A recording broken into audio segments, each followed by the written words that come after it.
তো আজকে হচ্ছে 24শে সেপ্টেম্বর 2024। আমাদের বার কাউন্সিল লিখিত ব্যাচের 61তম ক্লাস এবং সাক্ষ্য আইনের প্রথম ক্লাস।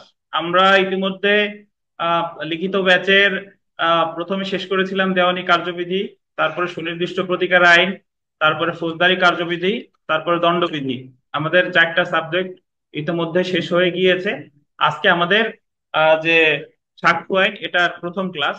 তো যারা যারা ক্লাসে অংশগ্রহণ করছেন তাদের সবাইকে ধন্যবাদ। দেখেন, তো আমি আপনাদের ইতিমধ্যে আমার সামনে যারা বসে আছেন তাদেরকে সাজেশন এবং আজকে যেটা পড়বো সেই লেকচার শিট সরবরাহ করেছি, এবং অনলাইনে যারা আছেন তাদেরকে মেসেঞ্জার গ্রুপে দিয়ে দিয়েছি।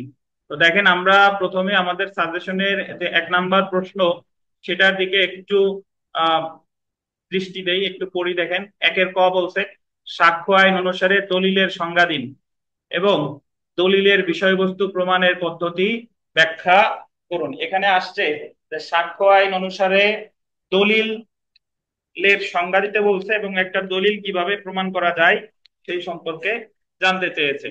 এছাড়া আর একটা প্রশ্ন আছে, সেটা হলো প্রমাণ ব্যতিরেকে কোনো ঘটনাই।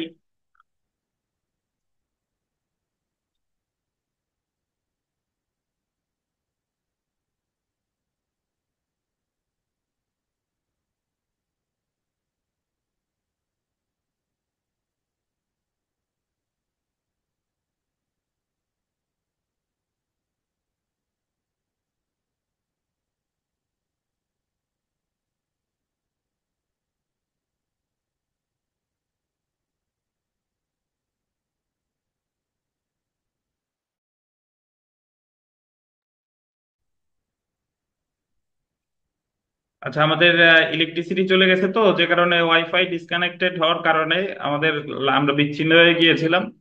হটস্পট দিয়ে কানেক্ট করা হয়েছে, দেখেন এখন হয়তো বা শুনতে পাচ্ছেন নাকি? হ্যাঁ ভাই, শুনতে পাচ্ছেন না সবাই? জি শুনতে পাচ্ছি। আচ্ছা, ধন্যবাদ। দেখেন, প্রমাণ ব্যতিরেকে কোনো ঘটনাই আদালত বিবেচনা করতে পারে না, সংশ্লিষ্ট আইনের বিধানের আলোকে আলোচনা করুন। The court can consider no fact without proof. তো এই দুইটা প্রশ্নের একটু একটু সাদৃশ্য আছে বা মিল আছে, আমরা যখন উত্তর শুরু করব তখন বুঝতে পারবো। তো তার আগে আমরা সরাসরি এই প্রশ্নে যেটা জানতে চাইছে, দলিলের সংজ্ঞা দিন এবং দলিলের বিষয়বস্তু প্রমাণের পদ্ধতি ব্যাখ্যা করুন। তো তার আগে আমরা একটু প্রারম্ভিক আলোচনা করি, তারপরে আমরা সরাসরি উত্তরে চলে যাব। প্রথমে বলে নেওয়া ভালো যে আমাদের সাক্ষ্য আইন হচ্ছে একটা পদ্ধতিগত আইন। এটা কিন্তু আপনার সাবস্ট্যান্টিভ ল বা মূল আইন না।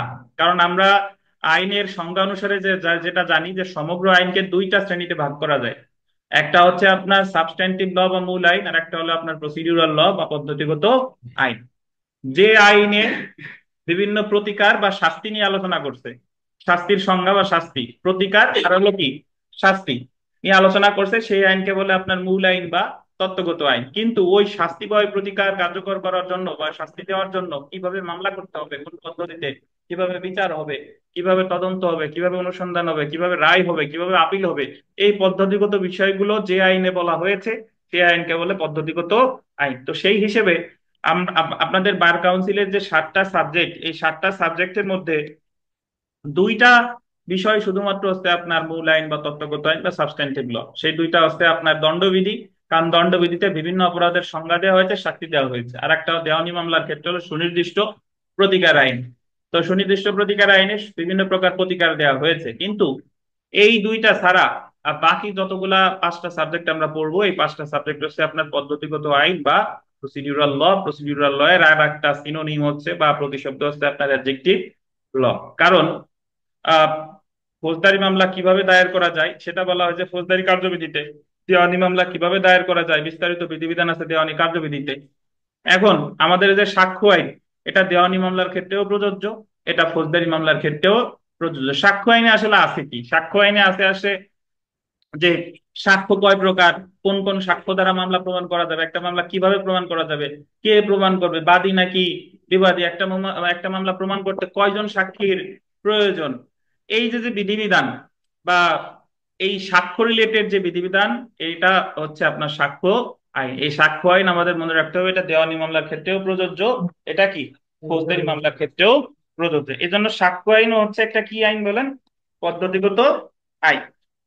তো এখন আমাদের সর্বশেষ যে সংশোধনী, সাক্ষ্য আইন সর্বশেষ সংশোধনী আনা হয়েছে 2022 সালে। 2022 সালের সংশোধনীতে বলা হয়েছে, আহ, আচ্ছা আর একটা বিষয় বলে নেওয়া ভালো, যে প্রতিটা আইনের একটা ডেফিনেশন ক্লজ থাকে। ডেফিনেশন ক্লজ মানে হলো ইন্টারপ্রিটেশন ক্লজ, বা যে আইনের সংজ্ঞা প্রদান করা হয়েছে। যেরকম আমাদের ফৌজদারি কার্যবিধির সকল সংজ্ঞা দেওয়া হয়েছে 4 ধারায়, দেওয়ানি কার্যবিধির সকল সংজ্ঞা দেওয়া হয়েছে 2 ধারায়, দণ্ডবিধির সকল সংজ্ঞা দেওয়া হয়েছে 6 থেকে 52 ক পর্যন্ত, 6 থেকে 52 ক। ঠিক একই ভাবে সাক্ষ্য আইনের সকল সংজ্ঞা দেওয়া হয়েছে 3 ধারায়। কত ধারায় বলেন? 3 ধারায়। 2022 সালের সংশোধনীর আগ পর্যন্ত। আর আমাদের যে তাহলে এখন চলে আসি, তাহলে সাক্ষ্য কাকে বলে? সাক্ষ্য আসলে সাক্ষ্যের মাধ্যমে হচ্ছে মামলা প্রমাণ করা হয়। সাক্ষ্যের মাধ্যমে কি কোন মামলা, সেটা দেওয়ানি মামলা হোক বা সেটা ফৌজদারি মামলা হোক, সেটা প্রমাণ করা হয় সাক্ষ্যের মাধ্যমে। আমাদের এভিডেন্স অ্যাক্ট 1872-এর যে 3 ধারা, এই 3 ধারায় সাক্ষ্যের সংজ্ঞা পরিপূর্ণভাবে দেওয়া হয় না। সেখানে জাস্ট যে সংজ্ঞা দেওয়া হয়েছে সেটা দ্বারা আমরা বুঝি যে কোন মামলা 3 প্রকার সাক্ষ্য দ্বারা প্রমাণ করা যায়। আগে ছিল 2 প্রকার, 2022 সালের সংশোধনীর মাধ্যমে আরো 1 প্রকার বাড়ানো হয়েছে। কি কি? মৌখিক সাক্ষ্য, দালিলিক সাক্ষ্য, আর একটা আছে ফরেনসিক সাক্ষ্য বা শারীরিক সাক্ষ্য। এখন মৌখিক সাক্ষ্য কাকে বলে? মৌখিক সাক্ষ্য আমরা ধরেন আমরা দেখলাম যে অমুক অমুকরে হত্যা করছে, যারা যারা প্রত্যক্ষদর্শী তারা ওই মামলায় যে সাক্ষ্য দিবে, এটা কি? মৌখিক সাক্ষ্য। আপনি যদি কোনো মামলায় কোনো দলিল উপস্থাপন করেন, সেটাকে কি বলে? দালিলিক সাক্ষ্য। এবং ফরেনসিক সাক্ষ্য কাকে বলে? এই ফরেনসিক সাক্ষ্যকে আগে সাক্ষ্য হিসেবে স্বীকৃতি দেওয়া হতো না, এটা স্বীকৃতি দেওয়া হয়েছে কত সালে? 2022 সালের সংশোধনীতে। ফরেনসিক সাক্ষ্য হলো আপনার মাথার চুল, গায়ের রক্ত, বীর্য, তারপরে শরীরের বিভিন্ন অঙ্গ প্রত্যঙ্গ, যার মাধ্যমে কোনো অপরাধের শনাক্ত করা যায় বা কোনো মামলায় কোনো কিছু প্রমাণ করা যায়, সেটারই কি বলে? ফরেনসিক সাক্ষ্য বা শারীরিক সাক্ষ্য। তো এখন আমরা এই পরীক্ষায় প্রশ্নে জানতে চাইছে যে দলিলের সংজ্ঞা দিতে বলছে এবং দলিলের বিষয়বস্তু প্রমাণের পদ্ধতি। তার মানে আমরা এতটুকু এখানে বলতে পারি, এখানে মৌখিক সাক্ষ্য বা ফরেনসিক সাক্ষ্য রিলেটেড কিছু চাই না। এখানে জাস্ট জানতে চাইছে যে দলিল কাকে বলে আর দলিলের বিষয়বস্তু প্রমাণের পদ্ধতি। এখন দলিলের সংজ্ঞা আসলে এইভাবে বলা যায়, 3 ধারায় বলা হয়েছে যে যখন কোনো বস্তু বা পদার্থের উপরে কোনো লেখা লেখা হয়, কোনো সংখ্যা লেখা হয়, কোনো চিহ্ন দেওয়া হয়, সেটাই কি বলে? দলিল। সেটাকে বলে কি? দলিল। আমাদের এই যে যে দণ্ডবিধি পড়ে আসলাম, দণ্ডবিধির 29 ধারায় দলিলের বা ডকুমেন্টের সংজ্ঞা প্রদান করা হয়েছে। আমাদের সাক্ষ্য আইনে কত ধারায় দিছে? 3 ধারায়। তো আমরা সরাসরি উত্তরে চলে আসি। দেখেন, ভূমিকা প্রারম্ভিক আলোচনা করলাম আপনাদের সাথে, আমরা এক কয়ের ভূমিকা দেখি। সাক্ষ্য আইনটি 1872 সালের আইন। সাক্ষ্য আইনে মোট 167টি ধারা রয়েছে। মোট ধারা কয়টা? 167। এই আইনের মূল বিষয়বস্তু হলো আদালতে মামলার বিচার্য বিষয় প্রমাণের জন্য মামলার কোনো পক্ষ, আন্ডারলাইন করেন, কিভাবে সাক্ষ্য দিতে পারে, কোন সাক্ষ্যগুলো প্রাসঙ্গিক এবং গ্রহণযোগ্য, সাক্ষ্য সম্পর্কে অনুমান, সাক্ষ্য গ্রহণের ক্রম, দলিল, দলিলের প্রকারভেদ ইত্যাদি। তাই সাক্ষ্য আইন একটা কি আইন?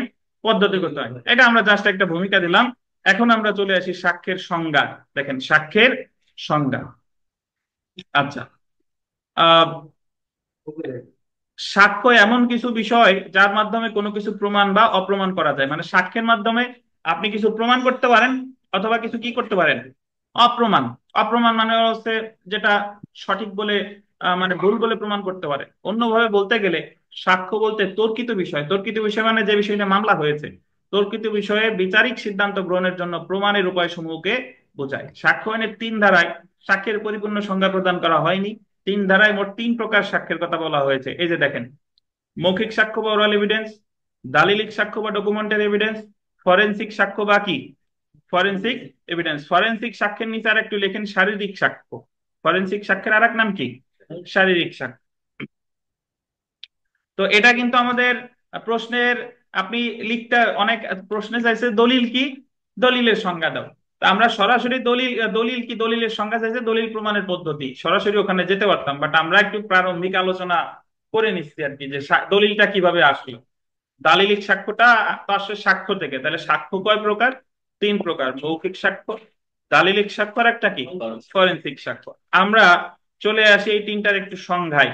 সংজ্ঞা যদি দেখি, সংজ্ঞা যে মৌখিক সাক্ষ্য বা ওরাল এভিডেন্স কাকে বলে। দেখেন, মৌখিক সাক্ষ্য, সাক্ষ্য অর্থ হলো সাক্ষী নিজে যে বিবৃতি আদালতের নিকট প্রদান করে, বিবৃতি বুঝেন, মৌখিক বিবৃতি আর কি, সাক্ষী নিজে যে বিবৃতি আদালতের নিকট কি করে, প্রদান করে। মৌখিক সাক্ষ্য বলতে শুধুমাত্র কোনো সাক্ষী মুখ দিয়ে যে শব্দ বলে তা নয়, বরং অসুস্থতার জন্য আন্ডারলাইন করেন যে ব্যক্তি কথা বলতে অক্ষম সে চিহ্ন বা ইশারায় যে বক্তব্য দিয়ে থাকে তাও মৌখিক সাক্ষ্য বলে গণ্য। এটার অর্থ কি? মৌখিক সাক্ষ্য বলতে আমি দেখলাম যে সালাউদ্দিন বুলবুল অমুকের ঘরে আগুন দিছে, আমি এই বিষয়ে যদি কোনো আদালতে গিয়ে সাক্ষ্য দিই, এটা মৌখিক সাক্ষ্য। এখন আমি আদালতে গিয়ে মৌখিক সাক্ষ্য দিতে গিয়ে দেখা গেল আমি আমি বোবা হয়ে গেছি বা আমি অসুস্থ, আমি মুখ দিয়ে বলতে পারতেছি না, তাহলে আমি যদি বোবা থাকি, তাহলে আমি যদি আকার ইঙ্গিতে বোঝাই বা আমি যদি লিখে দিই, তাহলেও সেটা কি মৌখিক সাক্ষ্য। যেমন বোবা সাক্ষী চিহ্ন বা ইশারায় যে সাক্ষ্য দেয় তা 119 ধারা অনুযায়ী মৌখিক সাক্ষ্য বলে গণ্য হবে। তাহলে মুখ দিয়েই যে বললে সবসময় মৌখিক সাক্ষ্য বিষয়টা তা না, অনেক সময় কি বলেন আপনার ওই চিহ্ন বা ইশারায় যে সাক্ষ্য দেয় সেটাও কি সাক্ষ্য বলে গণ্য হবে, মৌখিক সাক্ষ্য বলে গণ্য হবে। ধন্যবাদ। আমরা চলে আসি দালিলিক সাক্ষ্যে। দালিলিক সাক্ষ্য বা ডকুমেন্টারি এভিডেন্স। সাক্ষ্য আইনের 3 ধারায় দলিলের সংজ্ঞা দেওয়া হয়েছে। উক্ত ধারা অনুযায়ী কোনো বস্তু বা পদার্থের উপর অক্ষর, সংখ্যা, চিহ্ন ব্যবহার করে কোনো তথ্য বর্ণনা বা সংরক্ষণ করাকে দলিল বলে। মানে আপনি যদি কোনো বস্তু বা কোনো পদার্থের উপর কোনো অক্ষর লেখেন, সংখ্যা দেন বা চিহ্ন ব্যবহার করেন, যে সেটা যদি মানে বর্ণনা করেন বা সংরক্ষণ করা হয়, তখন সেটা কি বলে বলেন, দলিল। আপনাদের হাতে যেটা আছে এটা এক ধরনের কি দলিল, কারণ এর মাধ্যমে আমি বিভিন্ন অক্ষর, সংখ্যা বা চিহ্ন ব্যবহার করে আপনাদের পড়াচ্ছি। সাক্ষ্য আইনের সর্বশেষ সংশোধনী অনুযায়ী দলিল বলতে বল দেবেন ডিজিটাল রেকর্ডও বোঝায়। What is digital record? Digital record হলো এই যে যে আমি ক্লাস রেকর্ডিং করে একটু পরে আপলোড দিচ্ছি, এটা একটা কি ডিজিটাল রেকর্ড। সিসিটিভি ফুটেজ, কথা, বিভিন্ন যে রেকর্ডিং, অডিও, ভিডিও, এগুলো সবই কি ডিজিটাল রেকর্ড। সাক্ষ্য আইনের 3 ধারা অনুযায়ী এই দলিল আদালতে পরিদর্শনের জন্য যদি দাখিল করা হয় তাকে কি বলে, দালিল সাক্ষ্য বলে।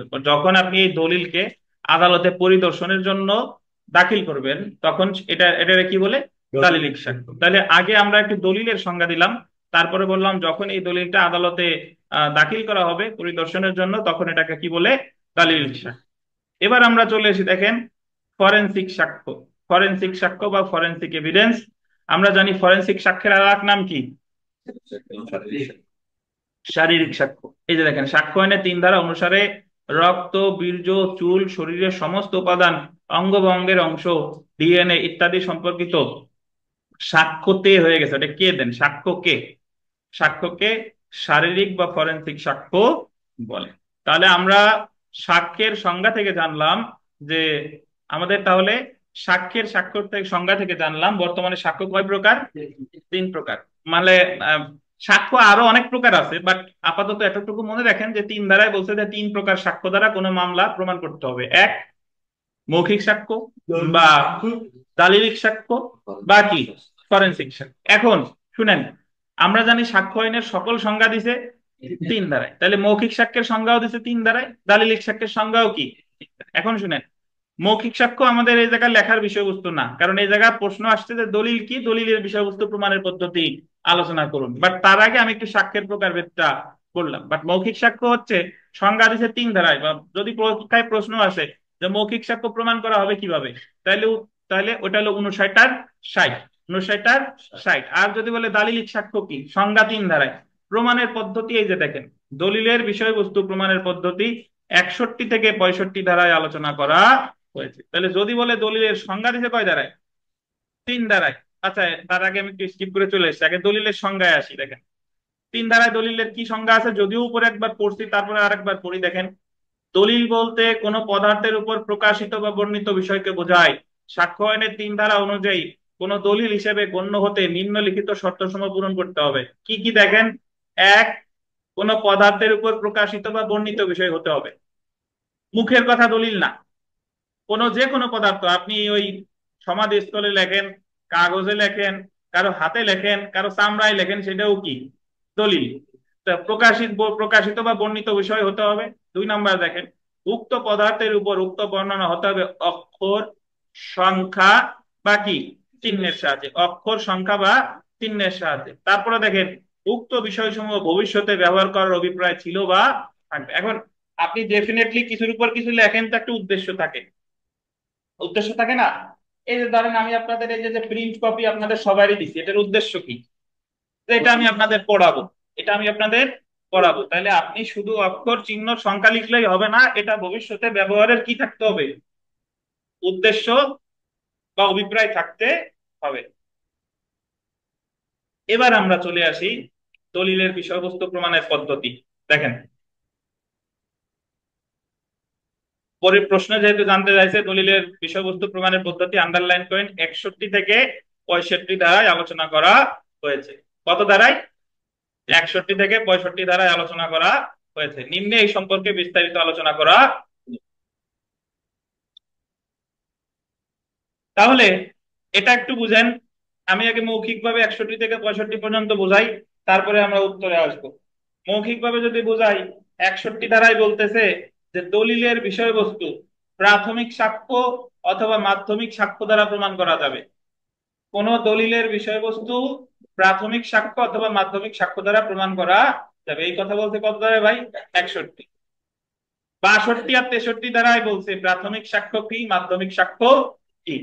62 ধারায় বললো প্রাথমিক সাক্ষ্য হলো স্বয়ং মূল দলিল। প্রাথমিক সাক্ষ্য কি? স্বয়ং মূল দলিল। আর 63 ধারায় বলছে যে প্রাথমিক সাক্ষ্যের যদি ফটোকপি, অবিকল, নকল, তারপরে ছবি তোলা, কপি, প্রতিলিপি তৈরি করা, এই সকল হচ্ছে আপনার কি, মাধ্যমিক সাক্ষ্য। এই যে আমি আপনাদের সামনে যতগুলা কপি দিছি এগুলো সব কিন্তু প্রাথমিক সাক্ষ্য, এগুলা কি বলেন? প্রাথমিক সাক্ষ্য। কিন্তু এটা যদি আপনি ফটোকপি করেন বা এই দলিল দেখে হুবহু খাতায় একদম নোট করছেন, এই এটা দেখে, তাহলে সেটা হয়ে যাবে কি, মাধ্যমিক সাক্ষ্য। তাহলে আমাদের 61 দ্বারাই বলা হলো যে দলিলের বিষয়বস্তু প্রাথমিক বা মাধ্যমিক সাক্ষ্য দ্বারা প্রমাণ করা যাবে, এটা কত? 61। আর প্রাথমিক বা মাধ্যমিক সাক্ষ্য কি, এটার সংজ্ঞা দেওয়া হয়েছে 62তে হলো প্রাথমিক সাক্ষ্যের সংজ্ঞা, আর 63তে কি, মাধ্যমিক সাক্ষ্যের।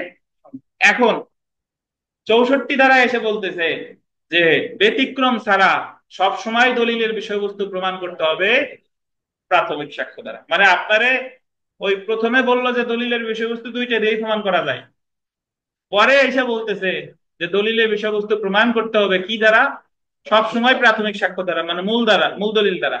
যদি কখনো মূল দলিল না থাকে, হারায় যায় বা অন্য কোনো কারণ থাকে, মানে ব্যতিক্রম প্রেক্ষাপটে, তাহলে ফটোকপি দ্বারা প্রমাণ করা যাবে। বুঝতে পারছেন? এখন কোন কোন ব্যতিক্রম প্রেক্ষাপটে ওই ফটোকপি বা অন্যান্য সাক্ষ্য দ্বারা প্রমাণ, মানে ওই জাবেদা নকল দিয়ে প্রমাণ করা যাবে, সেটা 64তে বলে নাই, সেটা বলছে কত ধারায়? 65। 65 ধারায় বলছে যে যদি কখনো মূল দলিল হারায় যায়, যদি মূল দলিল সরকারি দলিল হয়, যদি মূল দলিল যার বিরুদ্ধে প্রমাণ করবেন সে যদি স্বীকার করে নাই, এরকম 7টা গ্রাউন্ড আছে, ওখানে আমরা গিয়ে পড়বো। তাহলে সেই ক্ষেত্রে মূল দলিল আর দরকার নাই, মাধ্যমিক সাক্ষ্য দ্বারা প্রমাণ করা যাবে। তাহলে আপনাকে আমরা 61তে যেটা জানলাম যে দলিলের বিষয়বস্তু প্রাথমিক বা মাধ্যমিক সাক্ষ্য দ্বারা প্রমাণ করা যাবে, এটার সংজ্ঞা, প্রাথমিক সাক্ষ্যের সংজ্ঞা দিছে 62 ধারায়, মাধ্যমিক সাক্ষ্যের সংজ্ঞা দিছে 63 ধারায়। এরপরে 64 ধারায় এসে বললো যে দলিলের বিষয়বস্তু প্রমাণ করতে হলে সবসময় প্রাথমিক মূল দলিল লাগবে, ব্যতিক্রম প্রেক্ষাপটে সেকেন্ডারি এভিডেন্স বা মাধ্যমিক সাক্ষ্য দ্বারা প্রমাণ করা যাবে। সেই ব্যতিক্রম গুলো কত ধারায় বলছে? 65 ধারায়। বুঝতে পারছেন? অর্থাৎ এইভাবে 61 থেকে 65 পর্যন্ত আলোচনা করলেই আমার দলিলের পদ্ধতি প্রমাণের আলোচনা করা হয়ে যাবে। এখন আমরা চলে আসি, দেখেন দলিলের বিষয়বস্তু প্রমাণের পদ্ধতি। দলিলের বিষয়বস্তু প্রমাণের পদ্ধতি সম্পর্কে 61 থেকে 65 ধারায় আলোচনা করা হয়েছে, নিম্নে এই সম্পর্কে আলোচনা করা হলো। প্রাথমিক বা মাধ্যমিক সাক্ষ্য ব্যবহার করে দলিলের বিষয়বস্তু প্রমাণ। দেখেন, সাক্ষ্য আইনের 61 ধারায় দলিলের বিবরণ বা বিষয়বস্তু প্রমাণের পদ্ধতি সম্পর্কে আলোচনা করা হয়েছে। 61 ধারায় বলা হয়েছে যে দলিলের বিষয়বস্তু, আন্ডারলাইন করেন, প্রাথমিক বা মাধ্যমিক সাক্ষ্য দ্বারা প্রমাণ করা যাবে। এখন আপনার প্রশ্ন আসতে পারে যে তাহলে প্রাথমিক সাক্ষ্য কি বা মাধ্যমিক সাক্ষ্য কি, সেটা ক্লিয়ার করছে। তবে প্রাথমিক সাক্ষ্য ও মাধ্যমিক সাক্ষ্যের সংজ্ঞা যথাক্রমে 62 ও 63 দ্বারাই প্রদান করা হয়েছে। তাহলে 62 ধারা অনুযায়ী দেখেন, আন্ডারলাইন করেন, স্বয়ং মূল দলিলটিকেই প্রাথমিক সাক্ষ্য বা প্রাইমারি এভিডেন্স।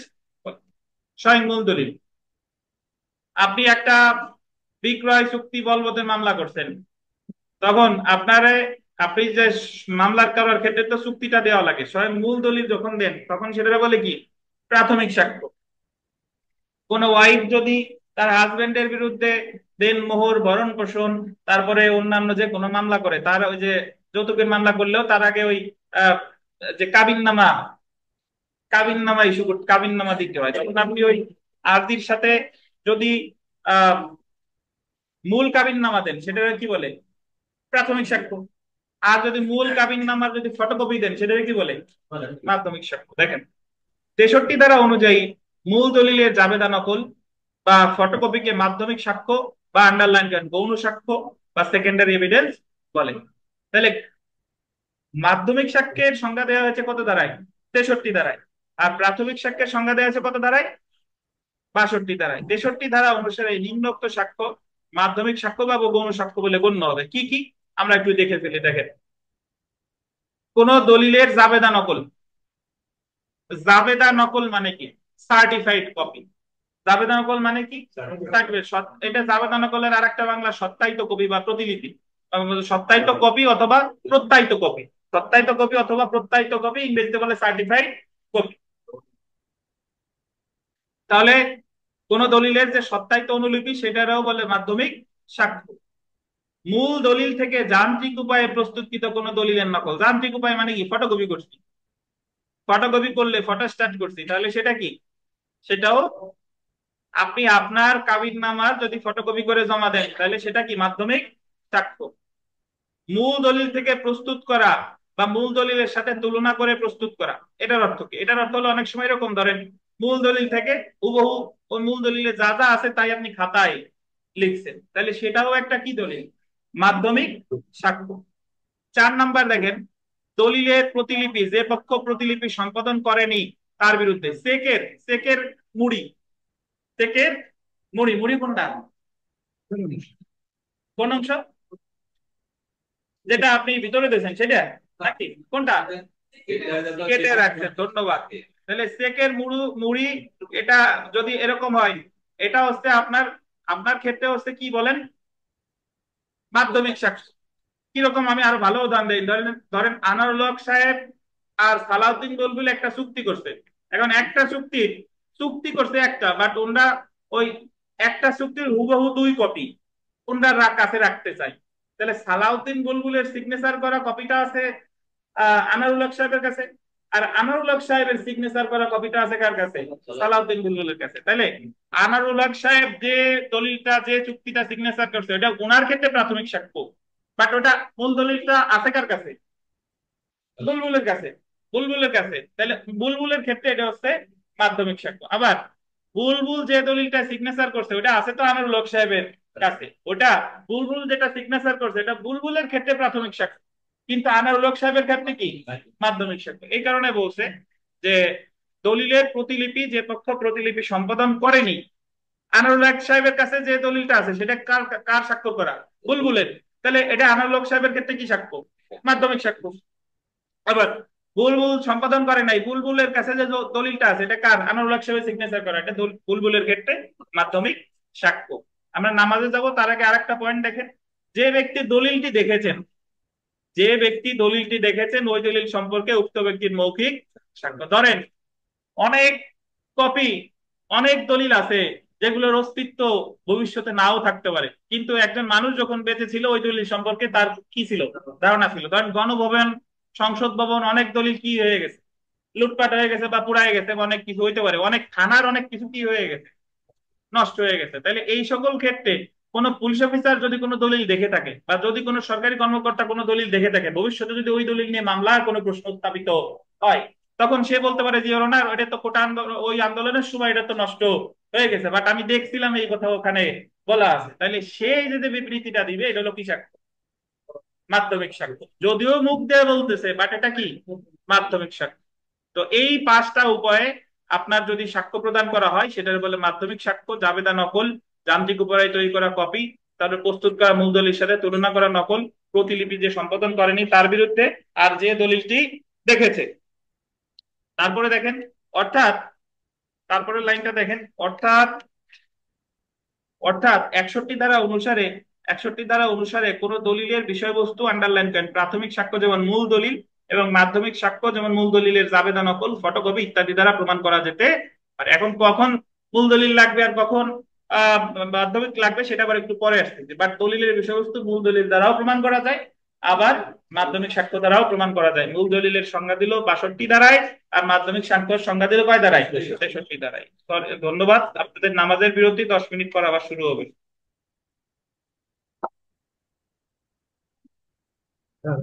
তো আমরা যেখানে ছিলাম, তো দেখেন, তাহলে কোন দলিলের বিষয়বস্তু প্রাথমিক সাক্ষ্য দ্বারাও প্রমাণ করা যায়, মাধ্যমিক সাক্ষ্য দ্বারাও প্রমাণ করা যায়। এখন আমরা আন্ডারলাইন করব, দেখেন, শুধুমাত্র প্রাথমিক সাক্ষ্য দ্বারা দলিল প্রমাণ, শুধুমাত্র প্রাথমিক সাক্ষ্য দ্বারা দলিল প্রমাণ।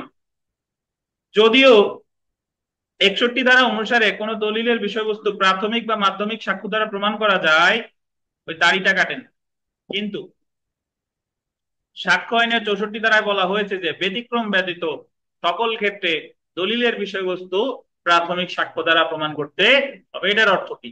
মানে আপনার যতক্ষণ পর্যন্ত প্রাথমিক সাক্ষ্য আছে ততক্ষণ পর্যন্ত প্রাথমিক সাক্ষ্য দ্বারাই দলিলের বিষয়বস্তু প্রমাণ করতে পারেন। যদি কোনো কারণে প্রাথমিক সাক্ষ্য কি না হয়, মানে অ্যাভেলেবল না হয়, যদি না পাওয়া যায়, সেই ব্যতিক্রম প্রেক্ষাপটে মূল দলিলের দরকার নাই, কি দ্বারা প্রমাণ করা যাবে? মাধ্যমিক সাক্ষ্য দ্বারা প্রমাণ করা যাবে। আইনের নীতি হলো, যে ক্ষেত্রে মূল বা প্রাথমিক দলিলটি বিদ্যমান থাকে সেক্ষেত্রে প্রাথমিক সাক্ষ্য দ্বারা এর বিষয়বস্তু প্রমাণ করতে হবে। এছাড়াও অন্যান্য ক্ষেত্রে মাধ্যমিক সাক্ষ্য দ্বারা দলিলের বিষয়বস্তু প্রমাণ করা যায়, তবে সংশ্লিষ্ট পক্ষের দখলে প্রাথমিক সাক্ষ্য থাকলে সেক্ষেত্রে মাধ্যমিক সাক্ষ্য দ্বারা উক্ত পক্ষ উক্ত দলিলের বিষয়বস্তু প্রমাণ করতে পারবে না।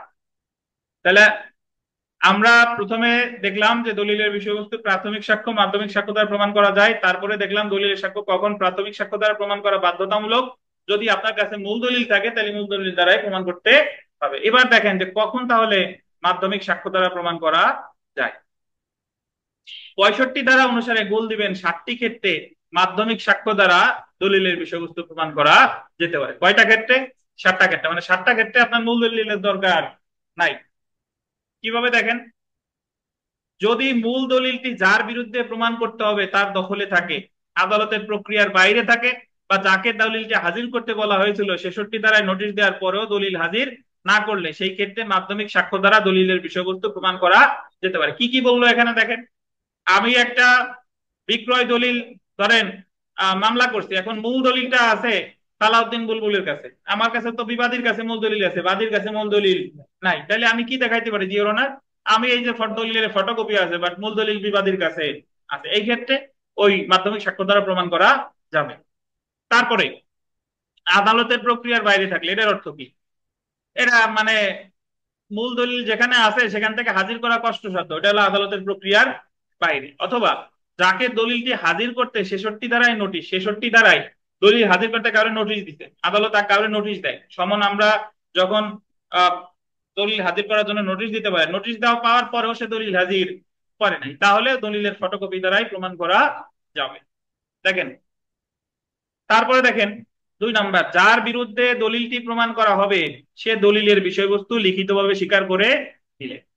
সালাউদ্দিন বুলবুল যদি বলে যে ইওর অনার, হ্যাঁ আমার আর তার বিরুদ্ধে জমি বেচা কেনার একটা বায়না চুক্তি হয়েছে, তাহলে আমি চুক্তি বলবতের মামলা করছিলাম, বিবাদী এসে বললো যে হ্যাঁ লিখিত চুক্তি হয়েছে, আমি ফটোকপি দিয়েছিলাম, তাইলে আর আসল দলিলের দরকার নাই, যার বিরুদ্ধে মামলা করছি সে এই দলিলের বিষয়বস্তু কি লিখিতভাবে স্বীকার করে নিলে। যে ক্ষেত্রে মূল দলিলটা হারিয়ে গেছে বা নষ্ট হয়ে গেছে, মূল দলিল কি হয়ে গেছে, আপনি একটা মামলায় দেখা গেল যে বললেন যে আমার এই মুহূর্তে আমার এনআইডি কার্ডের আসল কপি নাই, ইওর অনার ইন্টারনেটের কপি আছে, কিন্তু আমি এই যে ফটোকপি নিয়ে আসছি, আসল কপি হারাই গেছে। এখন আসল কপি যদিও হারাই গেছে, এখন তো আপনার এনআইডি কার্ড ভেরিফিকেশন করা যায়, ভেরিফাই করা যায় না অনলাইন থেকে যে আসলেই কি এত নাম্বার কিনা, কিন্তু আমার কাছে এই মুহূর্তে আসলটা আমার কাছে নাই, আসলটা কি হয়ে গেছে, হারাই গেছে। যে ক্ষেত্রে মূল দলিলটি সহজে হস্তান্তরযোগ্য হয়, অনেক ক্ষেত্রে এমন অনেক দলিল থাকে যে দলিল অনেক 50-60 বছর আগের, এখন ওই দলিল সহজে কি করা যায় না, হস্তান্তর করা যায় না। দেখা গেল অনেক দলিল, এটা যদি আপনি হস্তান্তর করতে যান তাহলে ছিঁড়ে যাওয়ার কি আছে, সম্ভাবনা আছে, তাহলে সেই ক্ষেত্রে আপনি ওই দলিলটি যেটা সহজে হস্তান্তরযোগ্য নয় সেটার আপনি মাধ্যমিক সাক্ষ্য দ্বারা প্রমাণ করতে পারেন। যে ক্ষেত্রে মূল দলিলটি সরকারি দলিল, সরকারি দলিল কি আমরা একটু পরে পড়বানি। যদি কোনো মূল দলিল কি দলিল হয়? সরকারি দলিল মানে সরকারি কর্তৃপক্ষ যে দলিল দেয়, যেমন এনআইডি কার্ড, তারপরে এই যে আমাদের যদি কখনো কোনো দলিল নিবন্ধন করেন, তারপরে এই যে জন্ম সনদ, তারপরে আদালতের আর্জি, ডিক্রি, রায়ের কপি, এই সবই কি সরকারি দলিল। 6 নাম্বার দেখেন, যে ক্ষেত্রে মূল দলিলের সত্যায়িত নকল সাক্ষ্য হিসেবে ব্যবহারের বিধান, যে ক্ষেত্রে বিধানই আছে যে আপনি ইচ্ছা করলে সাক্ষ্য হিসেবে মূল দলিলের সত্যায়িত নকল ব্যবহার করতে পারবেন। 7 নাম্বার দেখেন, যে দলিল আদালতে পরীক্ষা করে দেখা সুবিধাজনক না। যদি এরকম কোনো ক্ষেত্র মনে হয় যে এই দলিলটা আদালতে পরীক্ষা করে দেখা সুবিধাজনক না, তাহলে এই সকল ক্ষেত্রে আমার প্রাথমিক সাক্ষ্যের দরকার নাই। এই সকল ক্ষেত্রে আমার কি দ্বারা প্রমাণ করলেই চলবে?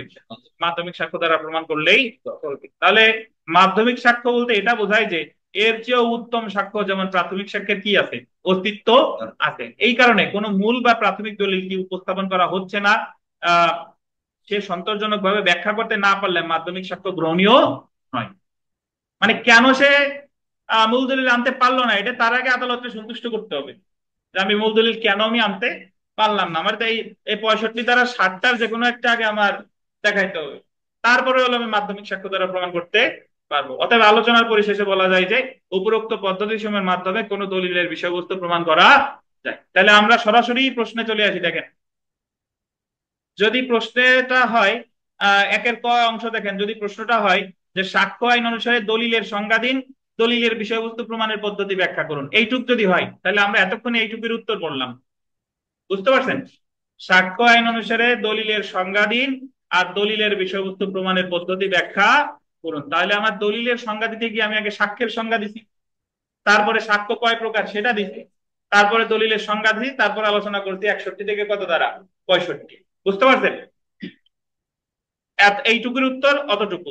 এবার আমরা দেখব প্রমাণ ব্যতি রেখে কোনো ঘটনায় আদালত বিবেচনা করতে পারে না, সংশ্লিষ্ট আইনের বিধানের এলাকা আলোচনা করুন। এখন এই যে প্রমাণ ব্যতি রেখে কোনো ঘটনায় আদালত বিবেচনা করতে পারে না, অর্থাৎ আমি যে যদি একটা জিনিস দাবি করি যে আমি অমুকের কাছে 50,000 টাকা পাই, দেওয়ানি মামলা করলাম, আমি তার সাথে সাথে কি আদালত দিয়ে দিবে? আমাকে অবশ্যই এটা কি করতে হবে? প্রমাণ করতে হবে। কিসের মাধ্যমে? যদি মৌখিক সাক্ষ্য থাকে মৌখিক সাক্ষ্যের মাধ্যমে, যদি দালিলিক সাক্ষ্য থাকে দালিলিক সাক্ষ্যের মাধ্যমে। আমি বললাম যে অমুক অমুককে হত্যা করছে, কারণ আমি দাবি করার সাথে সাথে তো আর ফাঁসি দিয়ে দিবেন, আমার মৌখিক সাক্ষ্য, দালিলিক সাক্ষ্য বা ফরেনসিক সাক্ষ্যের মাধ্যমে এটা কি করা লাগবে? প্রমাণ করতে হবে। তার মানে যদি বলে প্রমাণ ব্যতি রেখে কোনো ঘটনায় আদালত বিবেচনা করতে পারে না, তার মানে এই জায়গা আমার দালিলিক সাক্ষ্য প্রমাণের পদ্ধতি আলোচনা করতে হবে, মৌখিক সাক্ষ্য প্রমাণের পদ্ধতি আলোচনা করতে হবে, আর একটা কি ফরেনসিক সাক্ষ্য প্রমাণের পদ্ধতি আলোচনা করতে হবে। এখন আহ দালিলিক সাক্ষ্য প্রমাণের পদ্ধতি কি, এটা আমাদের অলরেডি পড়া হয়ে গেছে, এই কারণে এই প্রশ্নটা আমাদের কাজে লাগবে। তাহলে যদিও আমরা প্রথম প্রশ্নে হলো দালিলিক সাক্ষ্য প্রমাণের পদ্ধতি বলছি, বাট যদি আসে যে প্রমাণ ব্যতি রেখে কোনো ঘটনায় আদালত বিবেচনা করতে পারে না, সংশ্লিষ্ট আইনের বিধানে আলোচনা করুন, তাহলে মৌখিক সাক্ষ্য প্রমাণের পদ্ধতি লাগবে মানে 59, 60, 59, 60। দালিলিক সাক্ষ্য প্রমাণের পদ্ধতি লাগবে 61 থেকে 65 এবং ফরেনসিক সাক্ষ্য প্রমাণের পদ্ধতি লাগবে। তাহলে আমরা সরাসরি এই প্রশ্নের উত্তরে চলে আসি। দেখেন, আচ্ছা আপনারা অনেকে চুপ আছেন, যদি কোনো প্রশ্ন থাকে প্রশ্ন করতে পারেন। এই যে দেখেন, আহ প্রমাণ ব্যতি রেখে আদালত কোনো ঘটনায় বিবেচনা করতে পারে না। The court can consider no fact without proof. বলেন।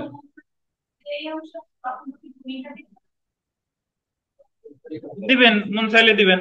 দেখেন, the court can consider no fact without proof. সাধারণত কোন মকদ্দমার বিষয়বস্তু 3 প্রকার সাক্ষ্য দ্বারা প্রমাণ করা যায়, যথা কি মৌখিক সাক্ষ্য, 2 কি দালিলিক সাক্ষ্য, 3 কি ফরেনসিক সাক্ষ্য। অর্থাৎ মৌখিক সাক্ষ্য, দালিলিক সাক্ষ্য, ফরেনসিক সাক্ষ্য দ্বারা প্রমাণ ব্যতীত আদালত কোনো কিছুই কি বিবেচনায় নিবেন না।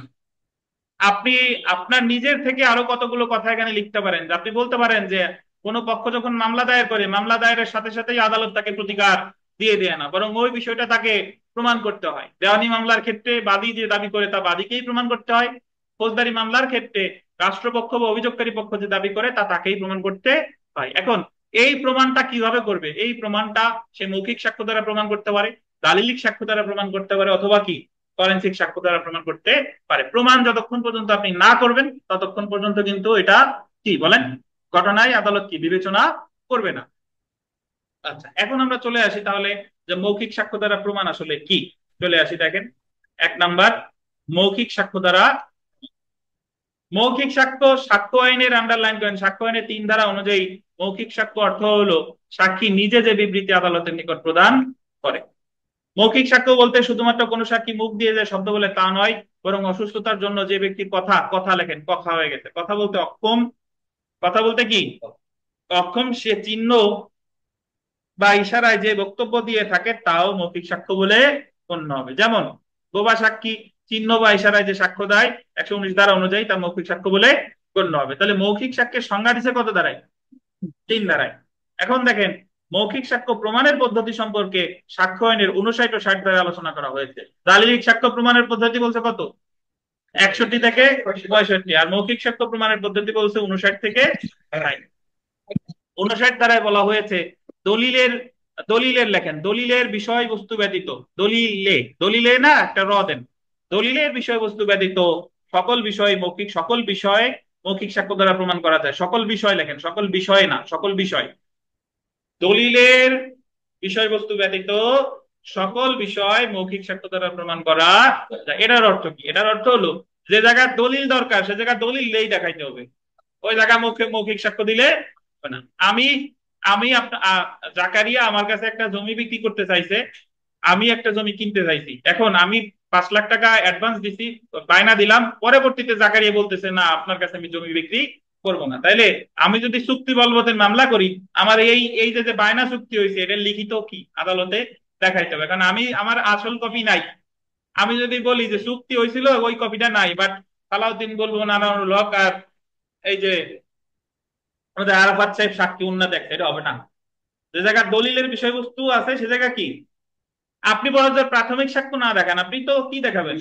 মাধ্যমিক সাক্ষ্য তো দেখাবেন, কিন্তু কিছুই নাই, তাহলে কিন্তু হবে না। তাহলে যে জায়গায় দলিলের বিষয়বস্তু আছে অবশ্যই সেটা কি দ্বারা প্রমাণ করতে হবে, সেই জায়গা মৌখিক সাক্ষ্য কাজ হবে না। এছাড়া অন্যান্য দলিলের বিষয়বস্তু ছাড়া অন্যান্য সকল ক্ষেত্রে মৌখিক সাক্ষ্য দ্বারা প্রমাণ করা যাবে, এই কথাটা বলছে কত দ্বারায়? 59 ধারায়। বুঝতে পারছেন? ধন্যবাদ। আমরা এরপরে আসি। 60 ধারায় বলা হয়েছে যে মৌখিক সাক্ষ্য সর্বদাই প্রত্যক্ষ হতে হবে। মৌখিক সাক্ষ্য প্রত্যক্ষ হতে হবে মানে কি? কোন সাক্ষীর মৌখিক সাক্ষ্য তখনই আদালত কর্তৃক গ্রহণীয় হবে যখন উক্ত সাক্ষী যে সাক্ষ্য প্রদান করেছে আন্ডারলাইন করে তা সে নিজে দেখেছে, তা সে কি নিজে দেখে, মানে যা দেখার ছিল তা দেখছে। আপনি দেখছেন যে ডিপ জল গিয়ে ঢাকা শহরে আগুন ধরাইছে, ঢাকা শহরে বিভিন্ন বিল্ডিং এ আগুন ধরাইছে, তাহলে আপনি এটা দেখছেন, আপনি যদি এই কথা বলেন এটা মৌখিক সাক্ষ্য। বা শুনেছেন, আপনি কোনো আর্তনাদ চিৎকার শুনছেন, কে কারে হত্যা করছে তা দেখেন নাই, বাট শুনছেন যে সালাউদ্দিন গুলবিল আমার আর মারিস না, এই কথা সে শুনছেন, তাহলে এটা এটা এই সম্পর্কে আপনি সাক্ষ্য দিলে মৌখিক সাক্ষ্য। ইন্দ্রিয় দ্বারা অনুভব করছে, যদি কোনো ইন্দ্রিয় দ্বারা অনুভব করেন, যে আপনি ধরেন আহ নাক দিয়ে গন্ধ পাইছেন, যে আমি এরকম শুনছি যে পোড়া পোড়া গন্ধ পাইছি, তাহলে এই রিলেটেড যে বিবৃতি আপনি প্রদান করবেন, যে দেখার ছিল দেখেছেন, শোনার ছিল শুনেছেন, ইন্দ্রিয় দ্বারা অনুভব করেছেন, ইন্দ্রিয় দ্বারা অনুভব, এই বিষয়ে বিবৃতি দিলে সেটা হলো হচ্ছে মৌখিক সাক্ষ্য, হচ্ছে প্রত্যক্ষ। অর্থাৎ 60 ধারা অনুযায়ী পরোক্ষ বা শোনা সাক্ষ্য আদালত কর্তৃক গ্রহণযোগ্য নয়। এটার অর্থ কি? পরোক্ষ বা শোনা সাক্ষ্য কারে বলে? পরোক্ষ হলো আমি এসে বললাম যে ডিপজল ঢাকার বসুন্ধরা সিটি মার্কেটে রাত্রেবেলা আগুন, লোকজন নিয়ে আগুন ধরাই দিছে, এই কথা এসে আমি গোপালগঞ্জ এসে বললাম আনারুল হক সাহেব যে ডিপজল আগুন ধরাইছে। এখন আনারুল হক সাহেব যদি আদালতে গিয়ে স্বাক্ষর দেয় যে আমার সনি খান সাহেব বলছে যে ডিপজল আগুন ধরাইছে বসুন্ধরা সিটিতে, এটা এই ডিপজল যে আগুন ধরাইছে এটা তো আনারুল হক সাহেব সরাসরি দেখে নাই, এটা তো আমার কাছ থেকে সে শুনেছে, এটাতে বলে কি শোনা সাক্ষ্য। তাহলে 60 ধারা অনুসারে শোনা সাক্ষ্য কি গ্রহণযোগ্য হবে না। তাহলে আমরা যেটা জানতে পারলাম ভাই দেখেন, তাহলে মৌখিক সাক্ষ্যের সংজ্ঞা দিচ্ছে 3 ধারায়, আর মৌখিক সাক্ষ্য প্রমাণের পদ্ধতি বললো কত ধারা? 59 আর 60। 59 ধারায় বললো যে দলিলের বিষয় ছাড়া সবসময় বিষয়বস্তু প্রমাণ করতে হবে কি দ্বারা? মৌখিক সাক্ষ্য দ্বারা। আর 60-এ বললো মৌখিক সাক্ষ্য ওরাল এভিডেন্স মাস্ট বি দিবে, মৌখিক সাক্ষ্য হতে হবে কি প্রত্যক্ষ। ধন্যবাদ। এবার আমরা চলে আসি দেখেন দালিলিক সাক্ষ্য দ্বারা প্রমাণ। দালিলিক সাক্ষ্য দ্বারা প্রমাণ, এটা এই অংশ কিন্তু আমাদের অলরেডি পড়া হয়ে গেছে, জানেন? ওই যে একটু আগে বললাম না, দালিলিক সাক্ষ্য দ্বারা প্রমাণ আছে কত ধারা থেকে কত ধারা? 61 থেকে 65। তাহলে এই অংশ আর পড়লাম না, ওই যে 61 বললো প্রাথমিক মাধ্যমিক সাক্ষ্য দ্বারা প্রমাণ করা যায়, 62তে প্রাথমিক সাক্ষ্যের সংজ্ঞা, 63তে মাধ্যমিক সাক্ষ্যের সংজ্ঞা, 64তে বলে ব্যতিক্রম ছাড়া সবসময় প্রাথমিক সাক্ষ্য দ্বারা প্রমাণ করতে হবে, আর 65তে কয়টা গ্রাউন্ড আছে? 4টা। সেই অংশ এই জায়গা, এই অংশটুকু যেহেতু আমাদের হয়ে গেছে, এবার আমরা চলে আসি, দেখেন এটা একটু আন্ডারলাইন করেন। থার্ড অংশ, ফরেনসিক সাক্ষ্য দ্বারা প্রমাণ। কি দ্বারা প্রমাণ? ফরেনসিক সাক্ষ্য দ্বারা প্রমাণ। পাইছেন? এটা বোল্ড করা হয় নাই, এই যে ফরেনসিক সাক্ষ্য দ্বারা প্রমাণ। সাক্ষ্য আইনের সর্বশেষ সংশোধনীর মাধ্যমে ধারা 3-এর মধ্যে উল্লেখিত সাক্ষ্য এর সংজ্ঞায় পাইছেন শারীরিক বা ফরেনসিক সাক্ষ্য যুক্ত করা হয়েছে। মানে এর আগে কিন্তু ফরেনসিক সাক্ষ্য ছিল না, ফরেনসিক সাক্ষ্যকে যুক্ত করা হয়েছে কত সালে? 2022 সালে। উক্ত ধারার বক্তব্য অনুযায়ী যে কোনো উপাদান বা বস্তু, যা আন্ডারলাইন করেন, রক্ত, বীর্য, চুল, শরীরের সমস্ত উপাদান, অঙ্গ, অঙ্গের অংশ, ডিএনএ, আঙুলের ছাপ, হাতের তালুর ছাপ, আইরিশের ছাপ, পায়ের ছাপ বা অনুরূপ অন্য কোনো উপাদান বা বস্তু যা কোনো অপরাধ সংগঠনের বিষয় প্রমাণ করে। কি প্রমাণ করে? কোনো অপরাধ সংগঠনের বিষয় প্রমাণ করে, বা উক্ত অপরাধের সাথে অপরাধী বা অপরাধী শিকার ব্যক্তির যোগসূত্র বা সম্পর্ক প্রতিষ্ঠা করে এবং কোনো ঘটনাকে প্রমাণ বা মিথ্যা প্রমাণ করে। এই ধরনের উপাদান বা বস্তুকে শারীরিক বা কি বলে? ফরেনসিক সাক্ষ্য। আপনি কোনো ঘটনায়, মানে ধরেন একটা ঘটনার কোনো চাক্ষুষ কোনো সাক্ষী নাই, কোনো সাক্ষী নাই, কোনো সিসিটিভি ফুটেজ টুটেজ কিছু নাই, বাট ওই জায়গা আপনি একটা মানে নমুনা পাইছেন যে ওই জায়গা ওই ড্রেস একটা জামা ফেলে আসছে। তো জামার সাথে তো ধর অপরাধীর যে জামা, জামায় তো চুল থাকে, চুল, ছোট চুল থাকতে পারে বা ঘাম থাকতে পারে। তখন যাদেরকে নিয়ে সন্দেহ হচ্ছে তাদের ডিএনএ এর সাথে ওই জামা থেকে নমুনা নিয়ে ওই ডিএনএ কি করতে পারে? টেস্ট করে দেখবে যে ওই দুই ডিএনএ একসাথে মিল হয় কিনা। তখন কিন্তু যদি দেখে যে দুই ডিএনএ মিলে গেছে, তাহলে মানে কি ওই অপরাধ কে করছে? ওই লোকই করছে। বিশেষ করে আমাদের নারী ও শিশু নির্যাতন দমন আইনের ক্ষেত্রে 9 ধারায় যে ধর্ষণের মামলা করা হয়, এখন ধর্ষণের মামলার ক্ষেত্রে আগে শুধু ভিকটিম, যে অপরাধ করছে তার ওই ডিএনএ টেস্ট করা ছিল হলো আপনার বাধ্যতামূলক, বুঝতে পারছেন, আসামি। আর এখন ছেলে মেয়ে দুইজনেরই একসাথে ডিএনএ টেস্ট করতে হবে। তাহলে ডিএনএ টেস্ট একটা কি বিষয়, কি সাক্ষ্য? ফরেনসিক সাক্ষ্য। তাহলে ফরেনসিক সাক্ষ্যের মাধ্যমে কোনো ঘটনা কি প্রমাণ করা যায় বা মিথ্যা বলে প্রমাণ করা যায়। দেখেন, তাহলে আমরা পেলাম, দেখেন, অতএব আলোচনার পরিশেষে বলা যায় যে মৌখিক সাক্ষ্য বা দালিলিক সাক্ষ্য বা ফরেনসিক সাক্ষ্য দ্বারা প্রমাণ ব্যতি রেখে আদালত কোনো ঘটনাই কি বিবেচনা করতে পারে না। অর্থাৎ the court can consider no fact without কি প্রুফ।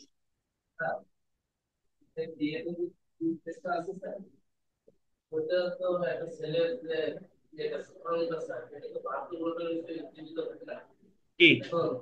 আচ্ছা, প্রমাণ করতে হয়, হলো দর্শিত হয়েছে, হ্যাঁ, কিন্তু সে 72 ঘন্টার ভিতরে এরকম কোনো মেডিকেল রিপোর্ট করায়, কিন্তু সে 1 সপ্তাহ বা 2 মাস 6 মাস পরে যে বলতেছে আমাকে নিয়ে যাওয়ার পুরোনো জায়গায় হসপিটাল করছে, এটার আলামত তো বিয়ে বডিতে রাখছে।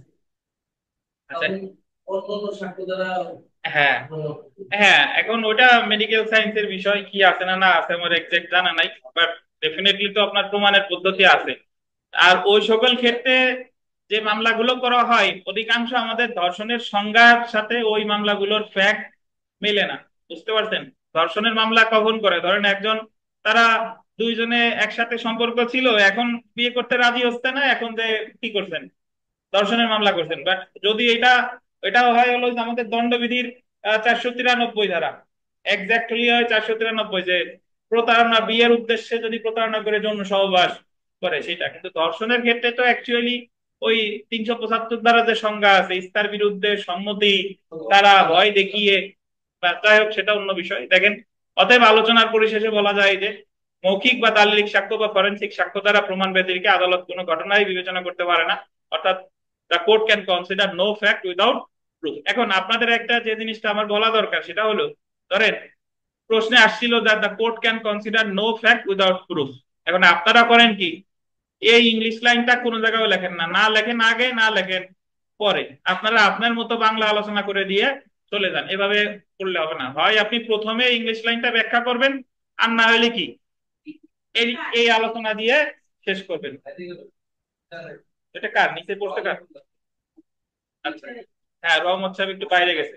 দেখেন, তাহলে আমরা একটু প্রশ্নে চলে যাই, একেবারে সবার উপরে চলে আসে।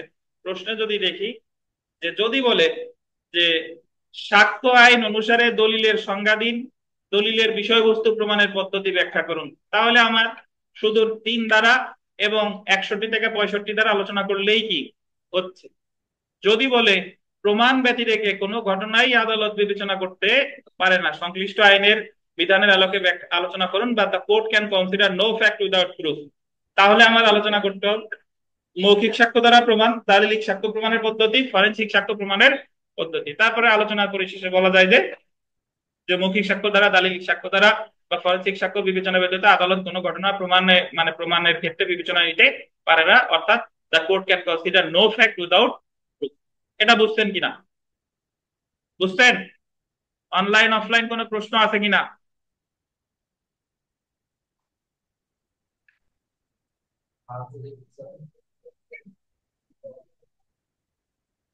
আচ্ছা, এখন আমরা একের খ নাম্বার প্রশ্নে চলে আসবো। দেখেন, মূল দলিলের ফটোকপি সাক্ষ্য হিসেবে গ্রহণযোগ্য কি? মূল দলিলের ফটোকপি সাক্ষ্য হিসেবে গ্রহণযোগ্য কি? এটার উত্তর আপনি আমরা যতটুকু পড়লাম এর মধ্যে আছে। আগে আমি এইভাবে 61-তে বলে দিলাম যে মূল দলিলে আপনি ওই দলিলে মানে যে কোনো দালিলিক বিষয়বস্তু প্রাথমিক বা মাধ্যমিক সাক্ষ্য দ্বারা প্রমাণ করা যায়। 64 তার বিধান অনুসারে সাধারণত করতে হবে মাধ্যমিক প্রাথমিক সাক্ষ্যের মাধ্যমে। তবে কোন কোন ক্ষেত্রে, মানে যদি কোনো ক্ষেত্রে বিশেষ ব্যতিক্রমের ক্ষেত্রে ফটোকপি বা মাধ্যমিক সাক্ষ্য দ্বারা প্রমাণ করা যায়, সেই ক্ষেত্রগুলো হলো কত ধারা? 65 ধারা। তাহলে আপনি 61, 64, 65 এই ধারাগুলো আলোচনা করেই, অথবা 65 গ্রাউন্ড গুলো লিখে আলোচনার পরিশেষে বলা যায় যে মূল দলিলের ফটোকপিও সাক্ষ্য হিসেবে গ্রহণযোগ্য হতে পারে যদি 65 ধারার যে কোনো একটা প্রমাণ করা যায়। তারপরে আমরা উত্তরের ওই জায়গায় চলে আসি। দেখেন,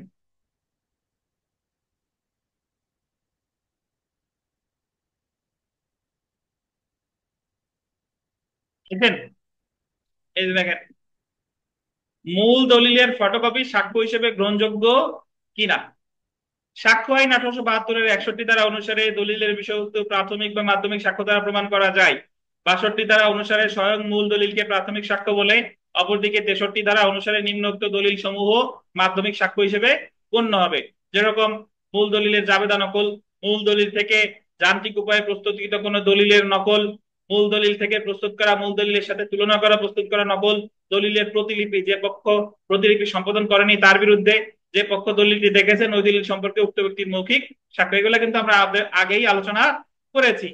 তারপরে দেখেন, যদিও 61 ধারা অনুসারে কোন দলিলের বিষয়বস্তু প্রাথমিক বা মাধ্যমিক সাক্ষ্য দ্বারা প্রমাণ করা যায়, কিন্তু সাক্ষ্য আইনে 64 ধারায় বলা হয়েছে যে ব্যতিক্রম ব্যতীত সকল ক্ষেত্রে দলিলের বিষয়বস্তু প্রাথমিক সাক্ষ্য দ্বারা প্রমাণ করতে হবে। আইনের নীতি হলো যে যে ক্ষেত্রে মূল বা প্রাথমিক দলিলটি বিদ্যমান থাকে সেই ক্ষেত্রে প্রাথমিক সাক্ষ্য দ্বারা দলিলের বিষয়বস্তু প্রমাণ করতে হবে। এছাড়াও অন্যান্য ক্ষেত্রে মাধ্যমিক সাক্ষ্য দ্বারা দলিলের বিষয়বস্তু প্রমাণ করা যায়। তবে সংশ্লিষ্ট পক্ষের দখলে প্রাথমিক সাক্ষ্য থাকলে সেক্ষেত্রে প্রাথমিক সাক্ষ্য মাধ্যমিক সাক্ষ্য দ্বারা উক্ত দলিলের বিষয়বস্তু প্রমাণ করতে পারবে না। 65 ধারা অনুসারে 60টা ক্ষেত্রে মাধ্যমিক সাক্ষ্য দ্বারা দলিলের বিষয়বস্তু প্রমাণ করা যেতে পারে। তাহলে 60টা আর আমি পড়তেছি না, ঠিক আছে, এটা তো আমরা আগেই পড়ছি না।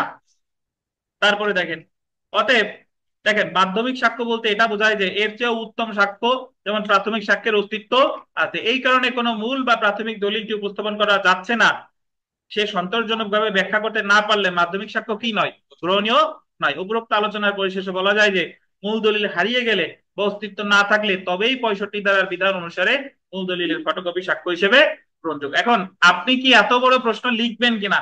প্রশ্নের নাম্বার যদি কম হয় তাহলে লিখবেন ছোট করিয়া, আর নাম্বার যদি পাস হয় তাহলে এতটুকুই লিখবেন। বুঝতে পারছেন?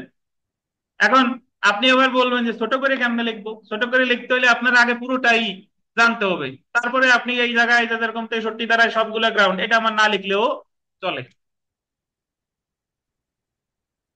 আমরা মূল প্রশ্নের গ নাম্বারে চলে আসি। দেখেন আপনারা প্রশ্নের গ নাম্বার দেখেন, আইনত সত্যায়ন প্রয়োজন এমন দলিল সম্পাদন প্রমাণ করার পদ্ধতি কি? সত্যায়ন, সত্যায়ন বুঝেন? অ্যাটেস্টিং উইটনেস, বি এর ক্ষেত্রে অ্যাটেস্টিং উইটনেস কয়জন? বিয়ে নিয়ে যদি কোনো প্রশ্ন উঠছে এটা কি বৈধ বিবাহ নয়, বৈধ বিবাহ কিনা, সেই সময় সাক্ষীরে ডাকবে, তারা এসে সাক্ষ্য প্রদান করবে যে ঠিক একই ভাবে যখন আমরা কোনো দলিল বেচা, কোনো জমি বেচা কিনা করি বা কোনো বিক্রয় দলিল, লিজ দলিল, ইজারা দলিল, যে কোনো দলিলে যারা সম্পাদনকারী তারা মানে দাতা গ্রহীতা এরা দুইজন ছাড়া, ক্রেতা বিক্রেতা ছাড়াও কয়েকজন কি থাকে, সাক্ষী থাকে, এদেরকে বলে অ্যাটেস্টিং উইটনেস বা প্রত্যয়নকারী সাক্ষী বা সত্যায়নকারী সাক্ষী। এই যে বাড়ি ভাড়া চুক্তির ক্ষেত্রেও বাড়ির মালিক আর ভাড়াটিয়া সাথে কয়জন থাকে কি, সাক্ষী, এদেরকে বলে অ্যাটেস্টিং উইটনেস বা প্রত্যয়নকারী সাক্ষী। এখন বলছে আইনে প্রত্যয়ন করা প্রয়োজন এমন দলিল সম্পাদন করার পদ্ধতি কি। এখন কোন কোন দলিল আপনার সত্যায়িত করা বাধ্যতামূলক, এটার বিধান বলছে আমাদের সাক্ষ্য আইনের 68 ধারায়। কত ধারায় বলেন? আমরা প্রিলিমিনারি পরীক্ষায় পড়েছিলাম 68 ধারায় বলা আছে যে 100 টাকার বেশি বন্ধকি দলিল, কয় টাকার বেশি, 100 টাকার বেশি বন্ধকি দলিল অবশ্যই কি করতে হবে, রেজিস্ট্রি, মানে রেজিস্ট্রিও হতে হবে, ইভেন সত্যায়িত করতে হবে। এছাড়া শুধুমাত্র আপনার এখন আমাদের ক্ষেত্রে অধিকাংশ বিধান, অধিকাংশ দলিলেই আপনার অবশ্যই সত্যায়িত করতে হবে। এখন সত্যায়িত দলিল নিয়ে যদি ভবিষ্যতে প্রশ্ন উঠে যে অমুক কি অমুকের কাছ থেকে বন্ধক নিয়েছিল কিনা, তাহলে এটা প্রমাণ করতে হলে সর্বনিম্ন একজন প্রত্যয়নকারী সাক্ষীরে অবশ্যই হাজির করা লাগবে। বুঝতে পারছেন? এটাই বলছে কত ধারায়, 68 ধারায়। আমরা সরাসরি এর উত্তরে চলে আসি, দেখেন উত্তরে যদি চলে আসি, আহ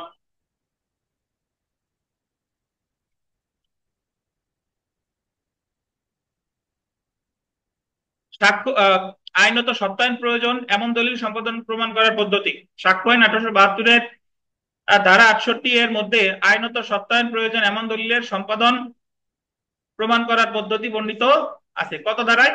68 ধারায়। ধারা 68 অনুসারে যে দলিল আইন অনুযায়ী প্রত্যয়ন করা প্রয়োজন এমন দলিল সাক্ষ্য হিসেবে ব্যবহার করা প্রয়োজন হলে যদি প্রত্যয়নকারী সাক্ষীগণ জীবিত থাকে, আন্ডারলাইন করেন, মানে ওই দলিলের যারা প্রত্যয়ন করছিল তারা যদি কি থাকে, জীবিত থাকে এবং আদালতের সমনের আওতার মধ্যে থাকে এবং সাক্ষ্য দিতে সমর্থন হয়, তাহলে আন্ডারলাইন করেন কমপক্ষে একজন প্রত্যয়নকারী সাক্ষীকে আদালতে উপস্থিত হয়ে দলিলের সম্পাদন বা দলিলের দাতার স্বাক্ষর প্রমাণ করতে হবে। বুঝতে পারছেন?